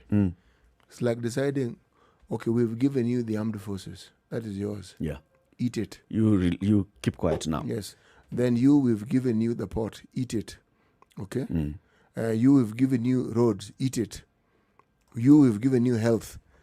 Accountability. You cannot come and question how I'm running this. Because when you come, you're told, but did we not give you that Yeah. ministry? This is mine. Yes. Why are you interfering with mine? And if you start making noise, I go back to the people and say, you see what they're trying to do? Trying to marginalize us. And as we've taken it even further, we even have a county system where this yours and mine is actually truly represented. The money comes to your neck of the woods, not anybody else's. Others have theirs. You also have yours. And yet, then they gather into smaller groups within this community of yours. And then you have clan issues and you have what issues, and the same thing is replicated. So, And then, unfortunately, now, Yes. for in the case of Lebanon, these other external forces find proxies to use. yes, they do. So you'll find that Saudi Arabia, because it was to have an influence here, because we know that Iran is trying to have an influence, I must also have my influence here. So Saudi Arabia looks for the Hariri family. Then these guys are using the Hezbollahs. Then these are... Now, accountability is not to the people. Accountability is to that external force. Accountability is to their own self-interest. Yes, a certain prince of a certain kingdom can summon a prime minister of an independent country and go and keep him locked up in a room and tell him, go back and resign. And the prime minister goes and says, I have resigned. Then he arrives home and says, you know what? I had been forced, but I was locked up in a room. I didn't have a choice. I had to say I have resigned. What does that tell you? That this country has absolutely zero sovereignty.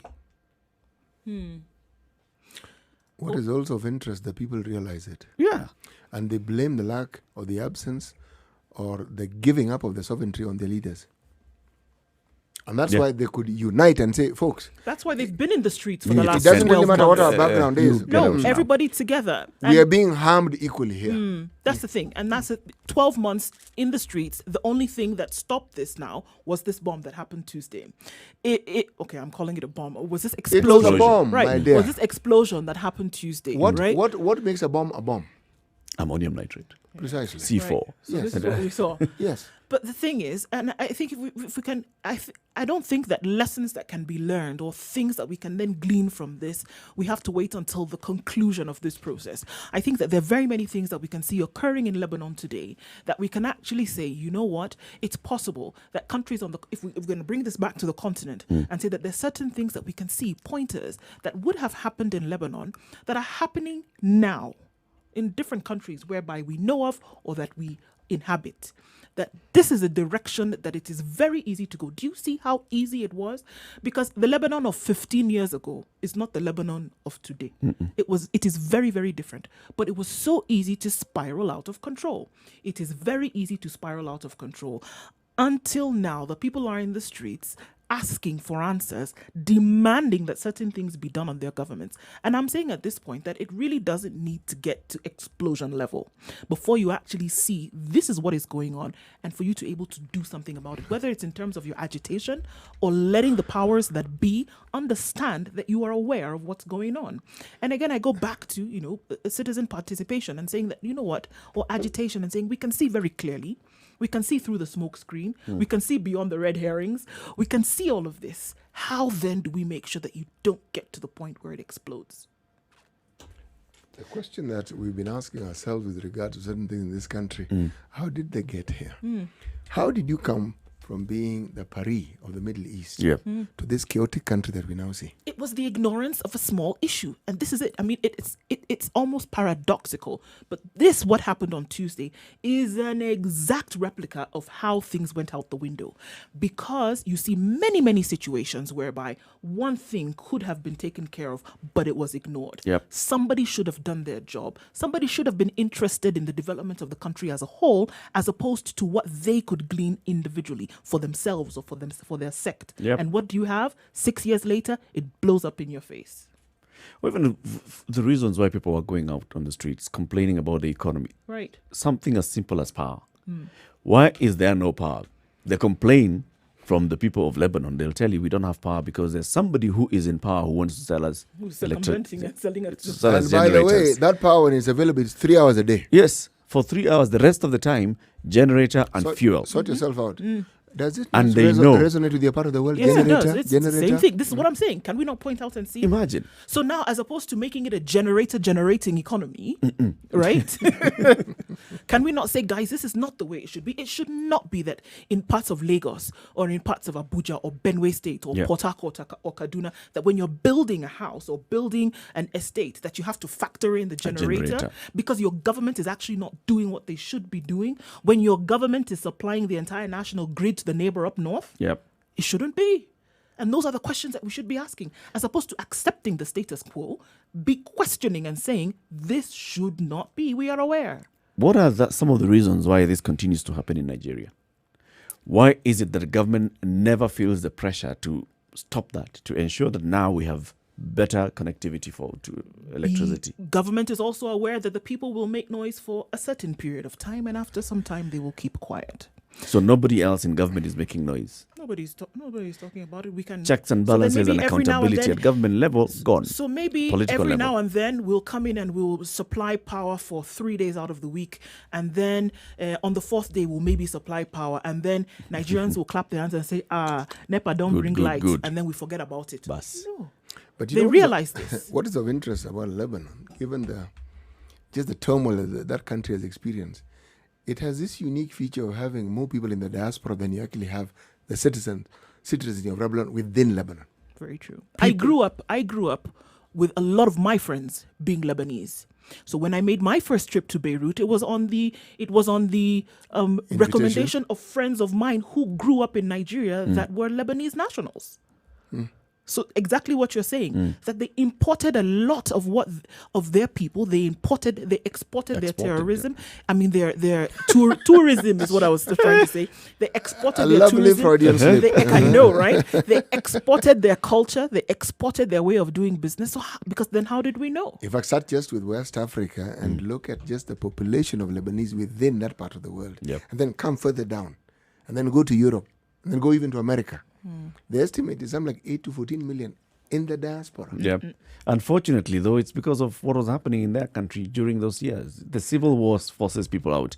Look at the number of Syrians you're going to see in the world in the year between 2020 and 2030 or 2040. Do you know what is also of interest? There is a very significant Syrian population in Lebanon. Significant. Did you also know that there's a significant population of people from Ecuador in Lebanon?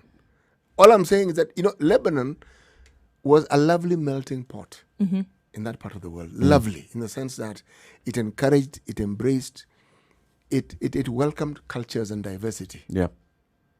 And look at how, over the years, it has just sunk from one low to another. To another. And that low is what has precipitated this. This was an accident that could have been avoided. 100%. Easily. Nobody could take action because nobody was answerable to anybody else. And nobody... I am here because I have a right to be here. Yeah. And nobody was accountable. Yes. Nobody's accountable. You cannot tell me, who are you? You're the head of the pot. What are you saying? Oh, this thing needs to move. Are you aware that the pot is... It's interesting now that they've made an arrest. 16 people rather have been detained in Lebanon, and people are angry. If it was possible for the Lebanese to get any angrier, this is where they are now, saying that what we are saying in this room, that something should have been done about this. Somebody ignored the way we've been ignored for the last decade as people in terms of development of this country. Somebody ignored it. And again, things have blown up in flames. Do you think that our leaders look at some of these things and actually realize that they are taking us along that same garden path? It would be the hope that they did. Because even these health issues we keep talking about, okay, it's not that the government is not trying. Oh, no. But this isn't a question of trying. It's a question of doing.